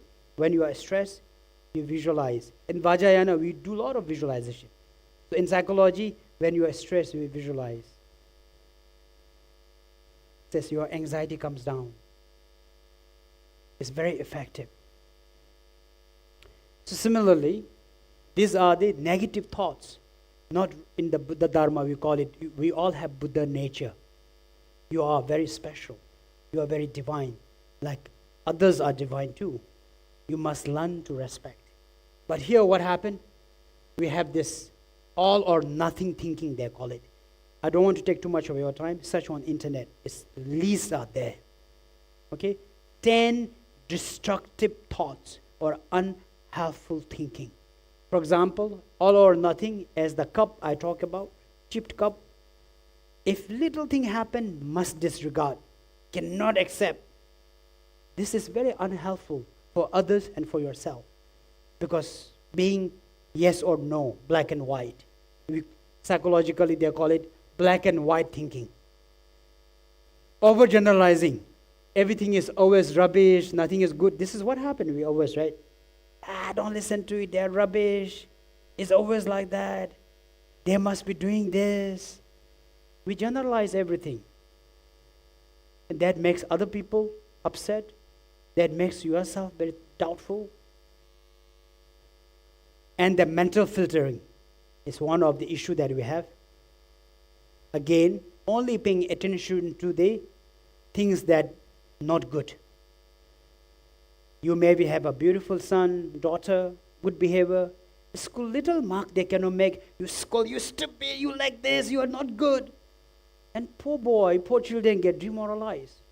Because you filter on only the bad things in the children. Disregard all the good things, right? Disqualifying the positive, it says also, same. All the good things doesn't matter. Don't talk to me about your good things. Remember, last year, you did this. No, you go back to the history and talking about their negative things happened. It's very disheartening. It's dysfunctional. Your lover, your children, sometimes children talk to your parents like that. Crazy mother, you are always like that. It's just very discouraging. It's very saddening. It's very hurting. It's very dysfunctional. Psychologically, they advise not to do it. Spiritually, don't. Everyone is a Buddha nature. Respect. Try to listen to 100% of the stories, what they're trying to say. And labeling. This is very much of Asian again. My son, very stupid. My girl, cuckoo. My mother, crazy. My father, mad. Useless. Don't label, especially to the children. When you label, they lose their confidence. You go to school, suddenly something, my father told me I'm stupid. I must be stupid. See, I made the mistake again. My daughter called me crazy. Now I make this mistake. I may be a crazy because my daughter always say this. And now I'm losing that as well. So its labeling is very, very unhelpful as well. And taking everything on as your blame is also very unhelpful for you to function. You cannot get the confident. Sometimes there are people who love you so much, but you are full of negative. No, I'm not good. It's my fault. I'm so sorry. You get annoyed. You get disheartened. To the extent you are so negative. You are failure, useless emotion is so strong that the moment you see that person, you frown. Something is coming up again, you know. So, similarly, you know, you emotional reasoning and also the reasoning, and then the should and must. This is also what we blame. I should have done this. Right? Most of the time, I should have done this. Sometimes you say, you must have done that. They must have done that. We call it you're creating an horn on somebody that makes you unhappy, that makes others unhappy. And jumping to conclusions, especially in the leadership, this is the most difficult part. I used to do this a lot. So, biggest thing take away from psychology that I did is this one. Jumping to conclusion, fortune telling we call it. I do work with team of a lot of people. The little things they do, I take a conclusion. I don't even let them express themselves.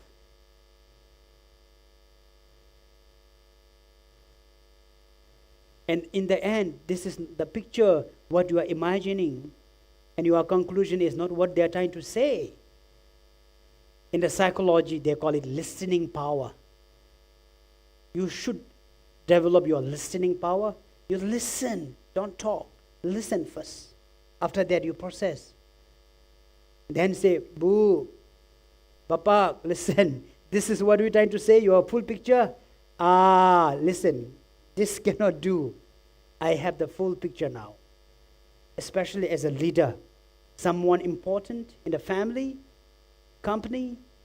This is so important. Not to jump to conclusion. Let your people speak to you. Show it to you. Listen to you as a parent. Listen to your children once. What they're trying to say. And then you try to complement that and validate, right? And magnifications. The little things we freak out. These are all proven. People with this habit are unhappy people. That's why we call it 10 dysfunctional thought. And with this, it will definitely affect so badly for someone's happiness and performance. And psychologically, they say, build a self-efficacy. If you have been the victim of 10 dysfunctional thoughts, do you think, have you, any of you, the victim of 10 dysfunctional thoughts? There are only few people who are sincere. Okay. So you need to have now the self-efficacy to build. Either to reduce your dysfunctional thought or to become of someone's victim. Build self-efficacy. There are 4 methods and conditioning of how to build self-efficacy. Validations, and then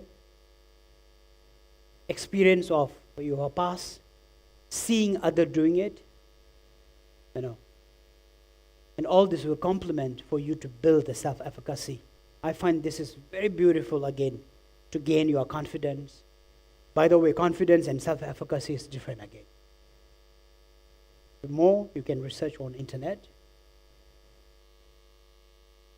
So, related to this, in the Buddha Dharma, we have 4 great seals plus the 4 qualities of life by King Ashoka. King Ashoka was a very unhappy person. One day, people will run away when they see King Ashoka. One day, there was a monk walking, and he did not even bother by Ashoka. Then Ashoka scolded the monk, but not respecting him, and asked, "You are not scared of me?" So he says, "No. Who are you?" He said, "I am a Maharaja Ashoka." And he said, "So what?" Then he got more offended. "Everyone runs away from me. Why you are not running away?" He says, "I have nothing to lose," he said. The monk replied, "Why should I be scared of you? I have nothing to lose to you." Then Ashoka asked, "Are you happy?" He says, indeed, I'm very happy, he said. Then Ashoka requested, can you make me happy? He said, I don't know. You maybe can follow my teacher. So the king followed the monk. After arrived in the cave, they refused to entertain him. Everyone sat down and meditated. Then he got so angry, and he wanted to murder everyone there. Then king said, you are disrespectful. You don't see the king here. Maharaja Ashoka is in front of you. Then the master said, I don't see any Maharaja, but I see a little dog barking too much, And he got more offended. He says, I'm a human being and a king. Oh, I thought you were a dog, he said. We are not afraid of you, because for me you are a dog. We are lions. Not only one lion, we have 4 lions here.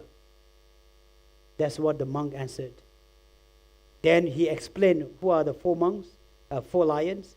We have powerful love in our heart. We have powerful compassion. We have powerful joy and powerful equanimity. These are like 4 lions at the directions, protecting our fear. So compared to you, we are lion and you are just a dog. Then he kneeled down, offered his sword, says, make me lion from a dog. Since then, Ashoka became a Buddhist follower. Then he went to all the Buddhist places, put the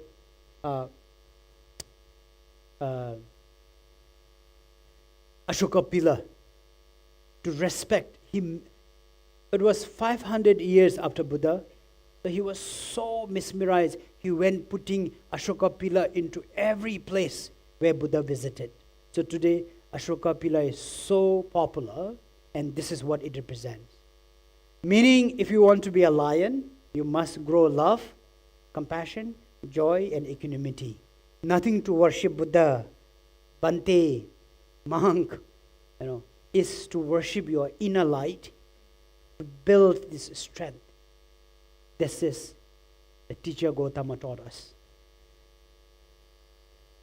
All right, so this is the end of well-being model of Buddhism, Dharma teaching, as well as a little bit of psychology to search the meaning of life. If you are tired, most welcome to go. If you have any question to be clarified on the base on this, I'm happy to answer it as well. So, sorry, yes.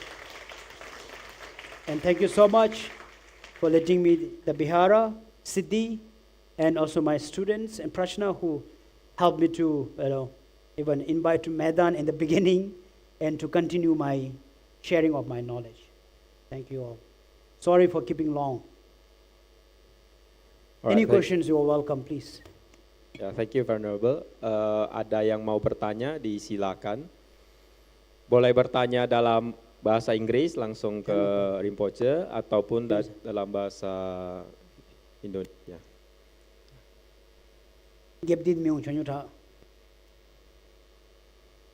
Any questions, please? Don't be shy. Any questions? Ya, dapat tunjuk tangan. Ada yang mau bertanya? Yes, silakan. yes, please. Ada? Baik. Yang mana? Oke, silakan. Perkenalkan diri ya dan singkat. Tasvidele Rinpoche, my name is Sylvia. Thank you Rinpoche for the very elaborate presentation.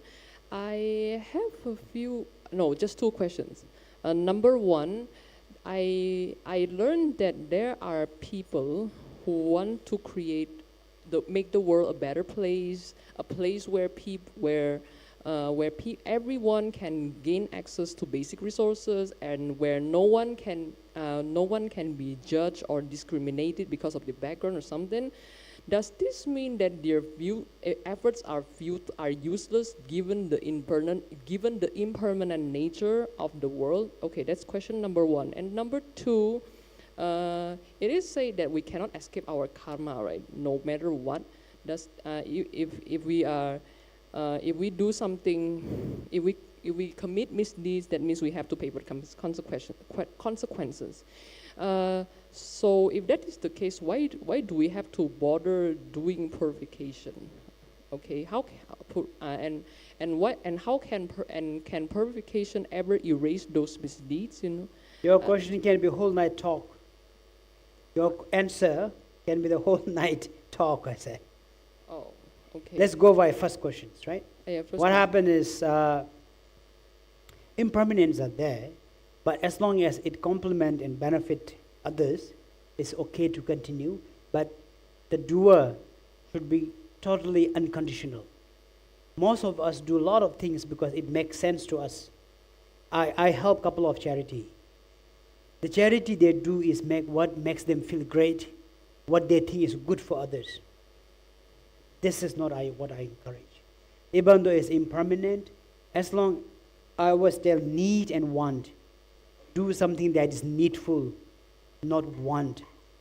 Want comes with a desire, need comes with desperation. So as long as it's serving the needy one, I think it's perfectly fine. Second question on the karma. Yes, karma will continue, but main approach from the Buddha Dharma is to awaken our ignorant mind so we can totally discontinue and get out of the creating of the karma. So first procedure, first you avoid all the negative karma, continue with a lot of good karma. Eventually even good karma to be abundant. So then we go beyond. So we continue to create good karma. Yes, despite that. because still it's like right now we have more negative karma because of our weaknesses and our habit. So first step is to reduce negative karma and increase your good karma. Eventually you will have only good karma, and then you gain wisdom. Even the good karma will be no more continuity of that. Like a bodhisattva, for example, they are all good, only good karma in their account. When they become Buddha, is beyond the karma. So the first step is avoid negative, then good karma, then enlightenment. Okay. So number one, there's nothing wrong with the efforts. I mean, that means We we must. can do it. Must do it. Okay, thank you, Rinpoche. Any more questions? Ya, silakan. Ada lagi yang bertanya? Yang mana? Oh, ya. Tasidere Rinpoche. I say Kuzuzambo. Can you try Kuzuzambo? Kuzuzambo. Oh, that's Bhutanese. Okay. Just kidding, all right. Rinpoche, I have a little question. One question. My question is, just now, this sister said that we need to create more good karma. Rinpoche, can you recommend us what karma that really good and really big for us? Yeah, that we can do. Very good questions. Simple answer. Teacher Gautama said, believe in sameness. You and I are same. You and animals are same. You and your enemies are same. Everyone has the same emotions. Not wanting negative things, looking for happiness. Believing in that, put your body, speech, mind into providing that whatever you wish yourself. As everyone has this quality of sameness, as Buddha mentioned. Take yourself as an example. Whatever you don't appreciate, don't repeat this to others. If you don't like to be called stupid, don't call someone stupid. If you don't like someone being angry, you don't be angry at someone else. If you like to be complimented, you compliment someone else. Take yourself as an example. Do whatever you appreciate. That's the greatest karma you can do. Through your speech, your intention, your behaviors. Okay, thank you, Rinpoche. Good karma not only in the temple. Good karma not only in the charity work somewhere. It's with your body, with your speech, with your mind. awareness, body, awareness of your speech, awareness of your thought is a good karma. Thank you Rinpoche. Any more? Ya, baik. Silakan, masih ada yang mau bertanya? People are very shy. Yeah. Why? Why shy? Come on. Not necessarily in We English. cannot eat dinner because we are taking sojong, and we are so alert, and we want to entertain ourselves, and we're sleeping in the bihara. It's bad luck for few of you.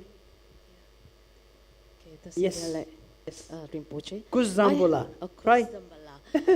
Just kidding. So I have Yeah. a question. It's just recently happened. It seems like a kind of question to other person. My question is that if we compare our goodness or we give our donation to somebody who is poor and need, we compare to a sangha, then somebody said that it is higher for sangha.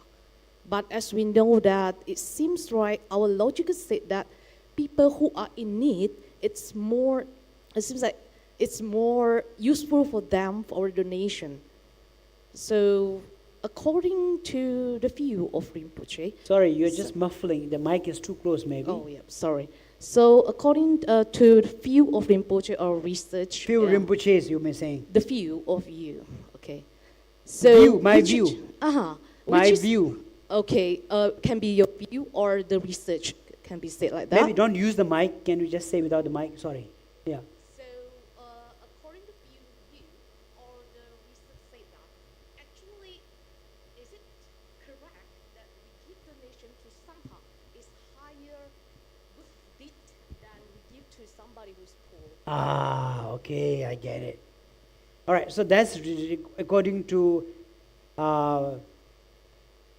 that service that we extend. So question is it more good karma to serve sangha or the temple than serving the needful people? Right? So there's a logic in it. Please have a seat. There's a logic in it.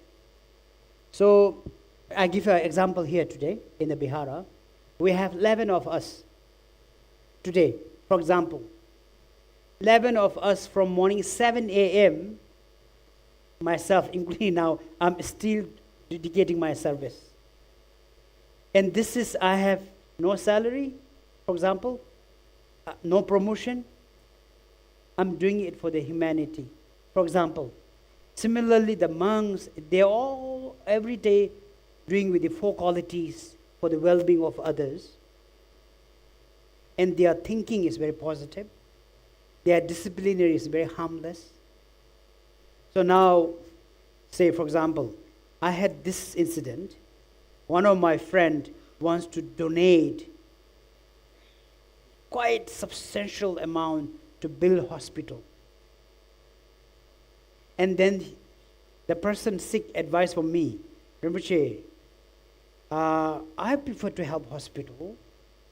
And it's this money coming from my mother, he said. And she died. And I think building hospital is something very meaningful. And we are very close friends. So I said, listen, divide this into 60-40, I said. He said, why? Because it's your mother's money. 40% you put into building hospital, 60% building into temple, I said. Then he said, why temple? Because it's a white elephant, right? Then there's not much of use. So the logic is, whenever people go to temple, for example, first let's talk about the hospital. Yes, hospital is to help people to recover. But all the patients coming there are not necessarily a good people. Right? Criminal coming to be treated. Abusive people are coming to be treated. Nasty people are coming there, alcoholic, whatever. Possible, right? Do you agree? Practically speaking. Suddenly I got, attacked by my family member or whatever, gang fight. I go treatment, go back and attack that person, you know. So what happened from my hospital? They are positive and negative, both happening. Of course, generally is a good thing. But now if you look at the temple, proper temple, you know, if you look at it, everything is for the good cause. For example, we use Bihara Buru, for instance, right? We have hundreds of people attending whole day, praying for world. I parrot so much about, you know, well-being, happiness, love, compassion. I preach whole day.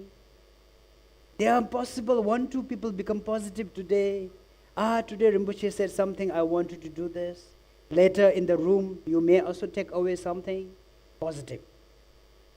So this place I'm building is always towards positive.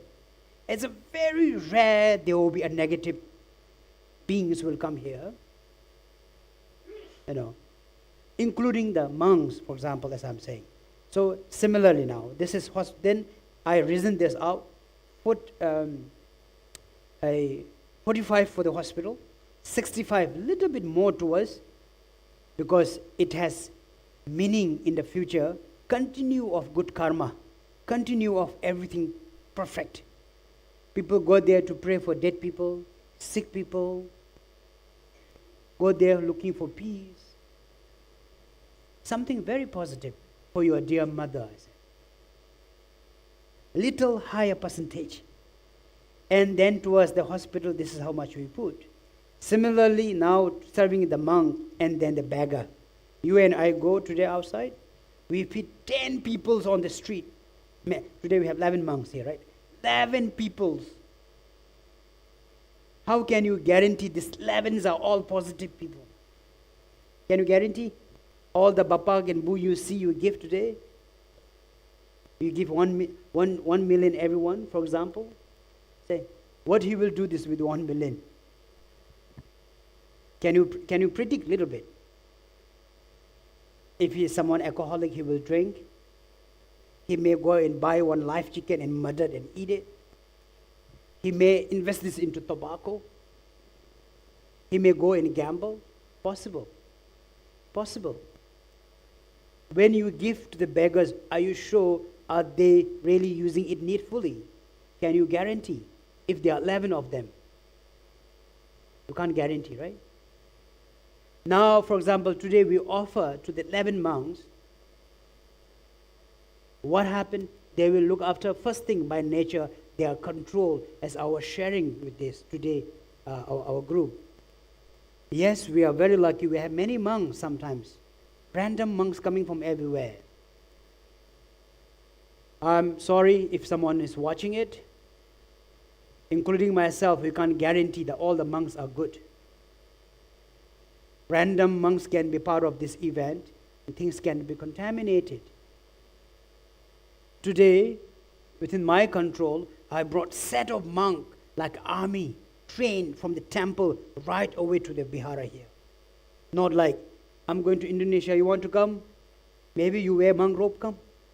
You know, maybe you are just staying in someone, come. I go do blessing for people. I don't do that. It's well controlled in the Sangha community. So the purpose is sub-meaningfully, for example. So this is the different. I was asked the same questions. Have you been to Bhutan? There's a huge big Buddha built. Today I found the cost of that. 20 million US dollar for that big Buddha. So one of the American lady from New York,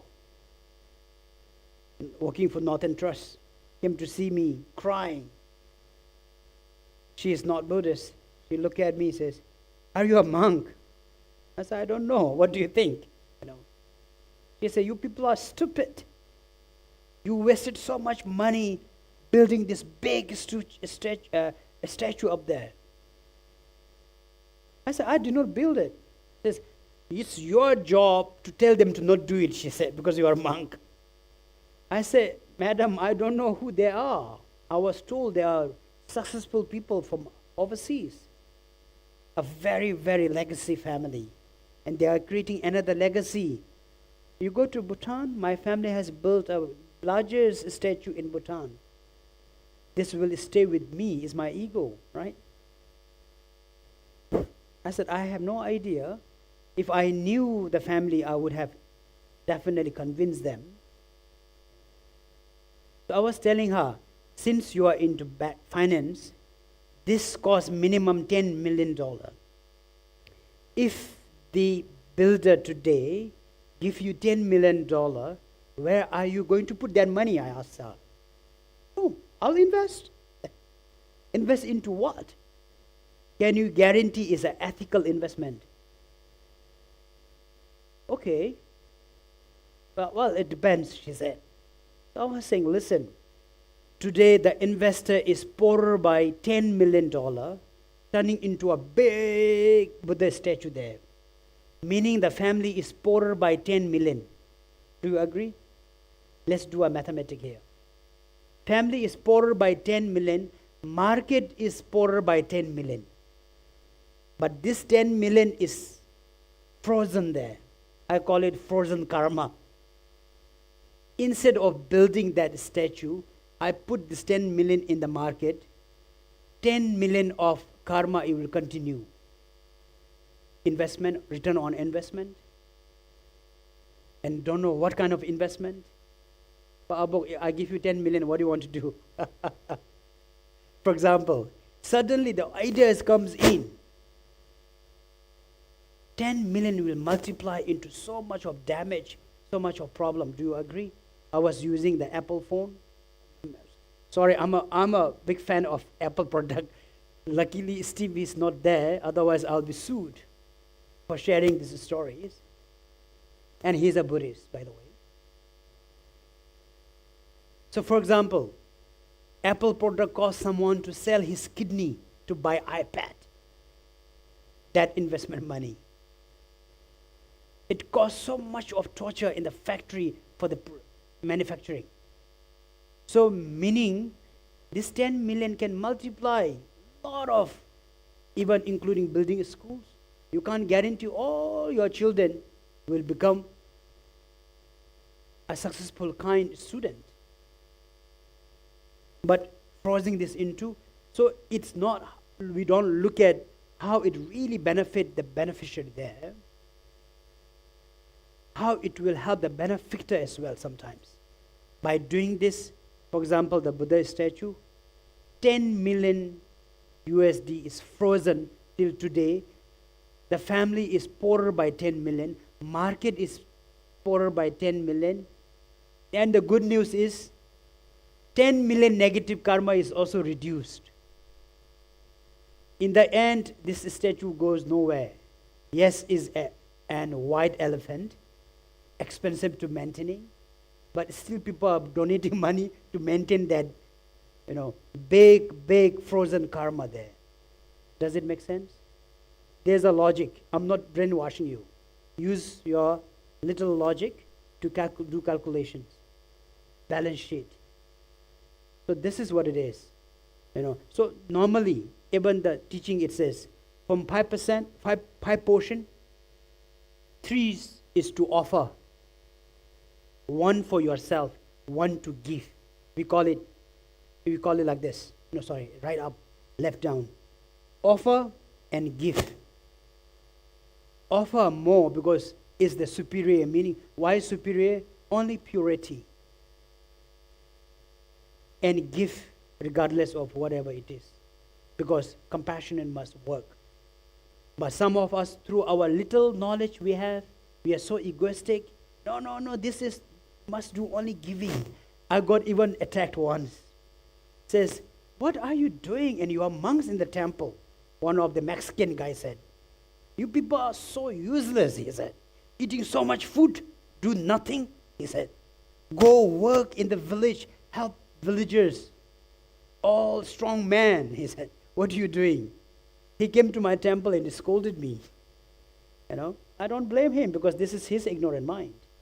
Yes, if I have his wisdom, I think the same. What are you doing? Eating people's food, old people, All uncle, auntie, go give you dana. You abuser. You young people, take people's money. Right? Definitely he is right. But when you logically look into this freezing karma, there's a logic. There's a meaning in it. Does it answer your questions? One last question. You may need to go home.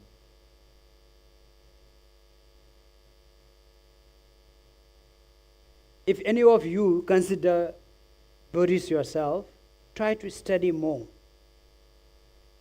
Teaching of the Buddha said, Buddhism has two aspects, wisdom and realizations.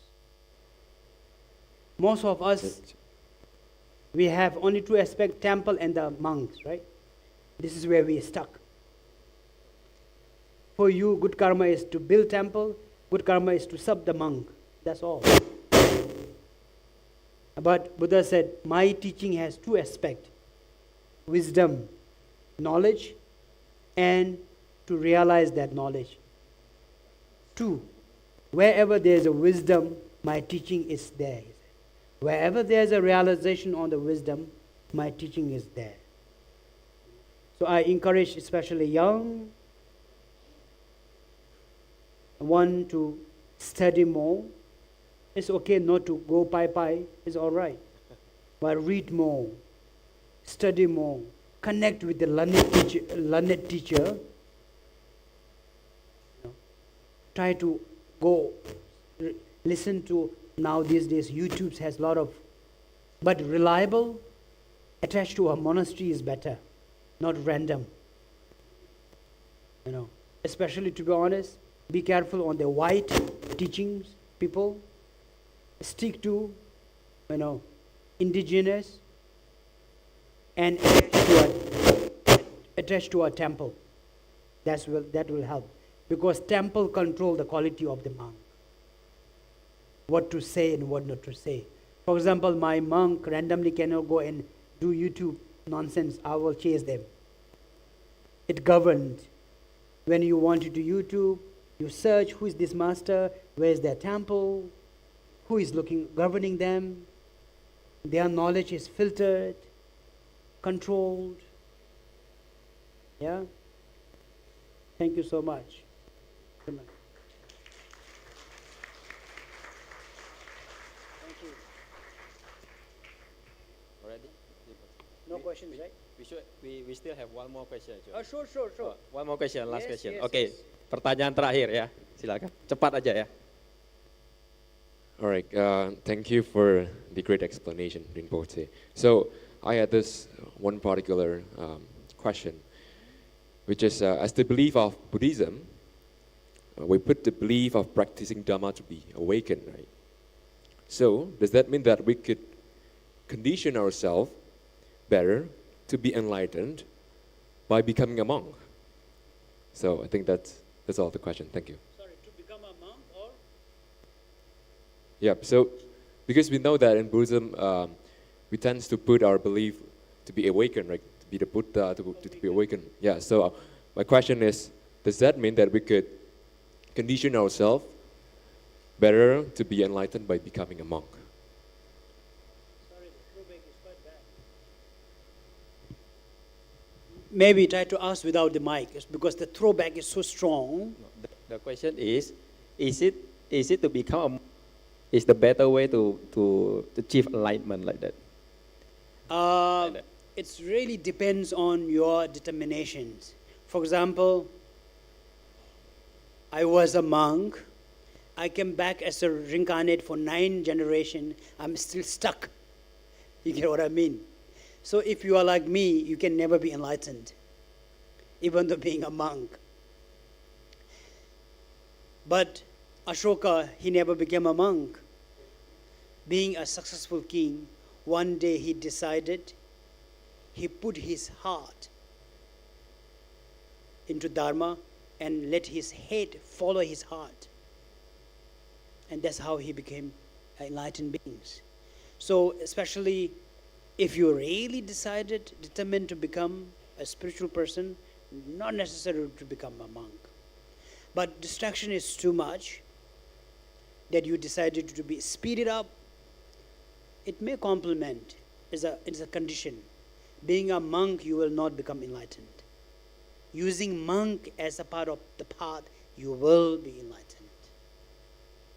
Does it help? But do I have to be a monk to be enlightened? No. By the way, first teaching of the Buddha in the Four Noble Truths, Eightfold Path, Theravada tradition, you have to become a monk. Buddha did say that, and it's true. Because otherwise you are contaminated, you must abandon everything, and you must escape. And there's later Buddha's talk about the emptiness view. Buddha said, I have mentioned about abandon and like letting go of everything. And he gave example on two characters.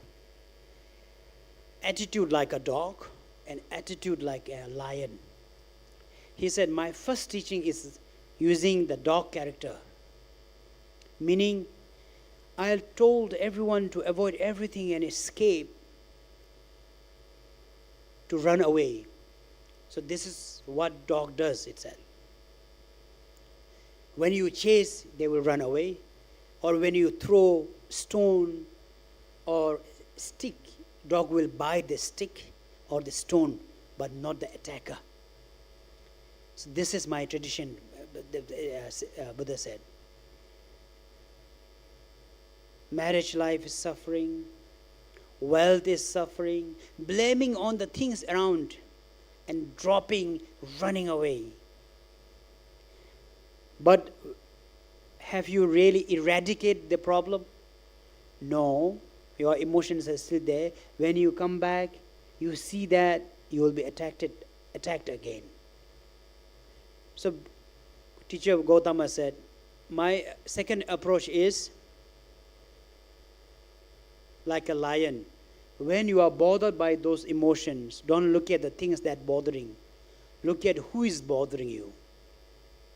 Like a lion, if you attack lions, they will not run away, they will face it. Not only that, if you use stick, they will not bite the stick, they will attack you, the attacker. So by researching on emptiness, this is what Gautama Buddha said. Have an attitude like a lion. Eradicate the doer. So if you are able to do this, you don't have to be. But of course, being monk or nun, it complements much better. And then the Vajrayana tradition approach, Tantra is the word. In Tantra, what Buddha said is very interesting. He says don't be afraid of anything around you. Be it a stick, or be a lion, or be a dog, Make friends, he said. Actualize, become one with. Then there's no differences. So there's no avoidance. There's no questioning. And the word in the Tantra is, let it be. Is the emotion coming? Just watch, let it be. Is the happening arises? Let it be. Living as it is what Tantra's approach is. So live as it is and then continue on the path is very much possible too. Does it answer? All right, thank you, Rinpoche. We believe today we get a very meaningful and valuable lesson of Dhamma. So, any closing statement, Rinpoche, before we end today activity? Nothing. Okay. So, since this is a talk, no dedications, no homage, it's just talking my nonsense, So, one blessing I have, I get never tired of talking, So like my late grandmother used to say, you stop parroting, this little parrot. Since little boy, I remember I must figure out everything. I questioned my grandmother so many, to the extent she got so annoyed. But that helps me to become live with answers. I always search for answers. I'm a very strong-minded person, strong character, personality. I must be convinced, gain that confident, only then I walk on. It's difficult for me to be easily believed. So as a Dharma follower myself, we have three trusts in the Dharma, we call it. Like love for the Dharma. One is you just born Buddhist, you love everything about Buddha. It's a love at first sight. You don't know anything about Buddha, but you just love Buddha. No reasons. Little risky. When things goes wrong, then you even started questioning Buddha. Sometimes it's the fear, blindly just doing it because my mother does it, my father does it, my brother does it, I do. In psychology, they call group thinking. And the best is confident love, we call it. So I have confident love for the Buddha Dharma. I do hold a master degree in Buddhism. I studied almost for 20 years, just studying. I'm still studying. Similarly, I have been teaching as well. I have come to the conclusions it has substantial meaning, and it convinced me, and I have the confidence. And one of my friend asked once, do you question your belief? I said, I don't. All the questions are answered. As today I share the meaning of life, none of this questions doesn't make sense. Answer doesn't make sense. So conclusions to this, it says, our life is so precious. It's not from creation. It's not your father and the mother got drunk and you popped up. And it's not you are seasonally just came out from somewhere else and from holes, It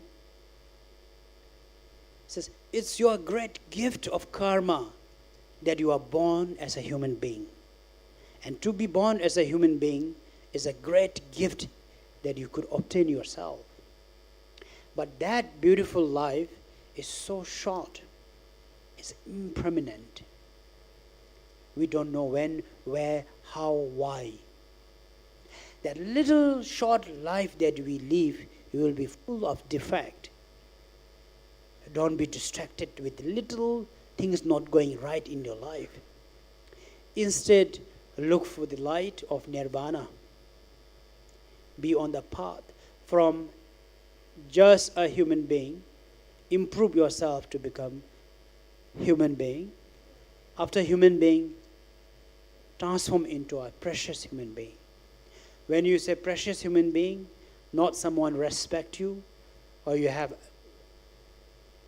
plenty of power, wealth. We are not referring to that precious. When you say precious, when someone treat you precious because your presence is so important to us. Thank you so much. You are so kind. You are very generous. Without you, we don't know what to do. It's, I have been like Candy Crush playing. It's maybe a little ego. Whenever people request, I'm so happy, because I get to collect my thank you. This is, and then it upgrades my preciousness. Thank you so much, Rinpoche. It's like, I must have been something meaningful to these people. Oh, you're so kind. Thank you. This is what we build as a precious human being. Not that you are egoistic. So this is the little message. 4 ways of looking at life. Treasure your life. It's because it's very difficult and it's impermanent. Yes, we all will have little difficult. It's a part of life. Instead, try to become a precious human being. Just live as what it is and let it be. And stop 10 dysfunctional thoughts. These are very unhelpful. We Asian have it, and this is very, very harmful. Now I say tashi dilek. In Bhutanese, we say tashi dilek in the end. And when something wonderful done, we say, wow, tashi dilek, A Tibetan would say that too, but greeting we always go, kuzambula, meaning good to see you in good health. So someone greeting with good health. All right, good night, everyone. Yes. Thank you so much, Rinpoche. Now, I would like to invite all of us to stand out and pay respect to Rinpoche. We welcome Rinpoche to, yeah. Oh, take some photo, yeah. Okay, maybe Rinpoche.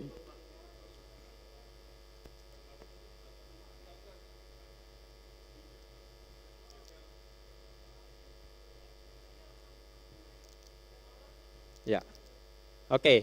Audiens yang lain duduk aja, yang di belakang. Ya, duduknya rapat. Yang di depan di invite ke atas, yang di apa? Nggak tahu.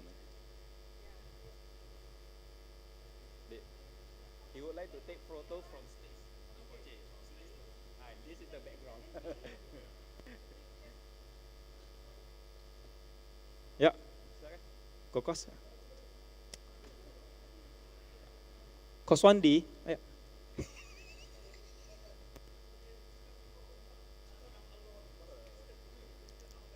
They come to accompany you.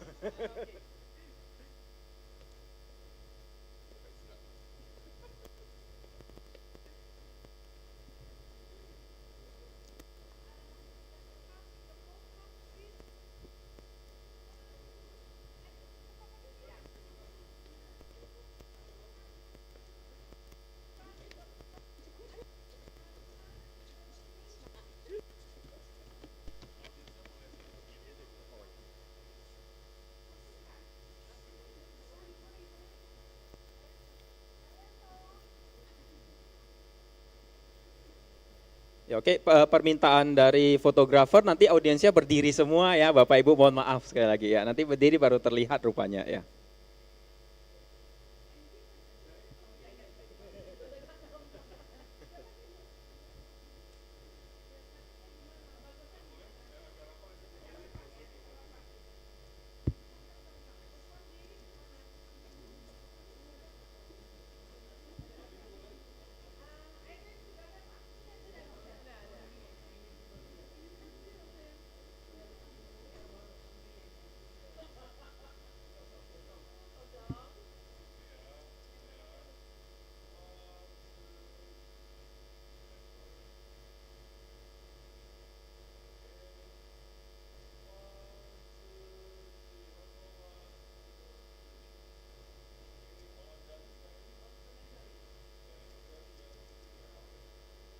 Silakan Anjali, Bapak Ibu.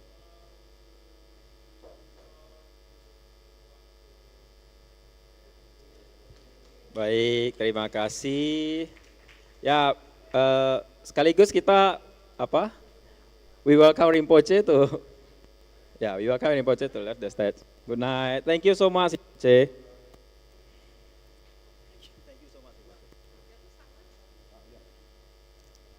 Ya, baik, terima kasih Bapak Ibu semua. Demikian acara kita. Ya, terima kasih Ibu Linda dan seluruh tim. Ingat sekali lagi Bapak Ibu untuk dibawa sampah-sampahnya kalau ada, ya dibuang. Itu tong sampah ada di sebelah kanan sebelum keluar ke pintu dan di sebelah kiri sebelum keluar ya. Terima kasih sekali lagi, sampai jumpa di perjumpaan berikutnya. Namo Buddhaya.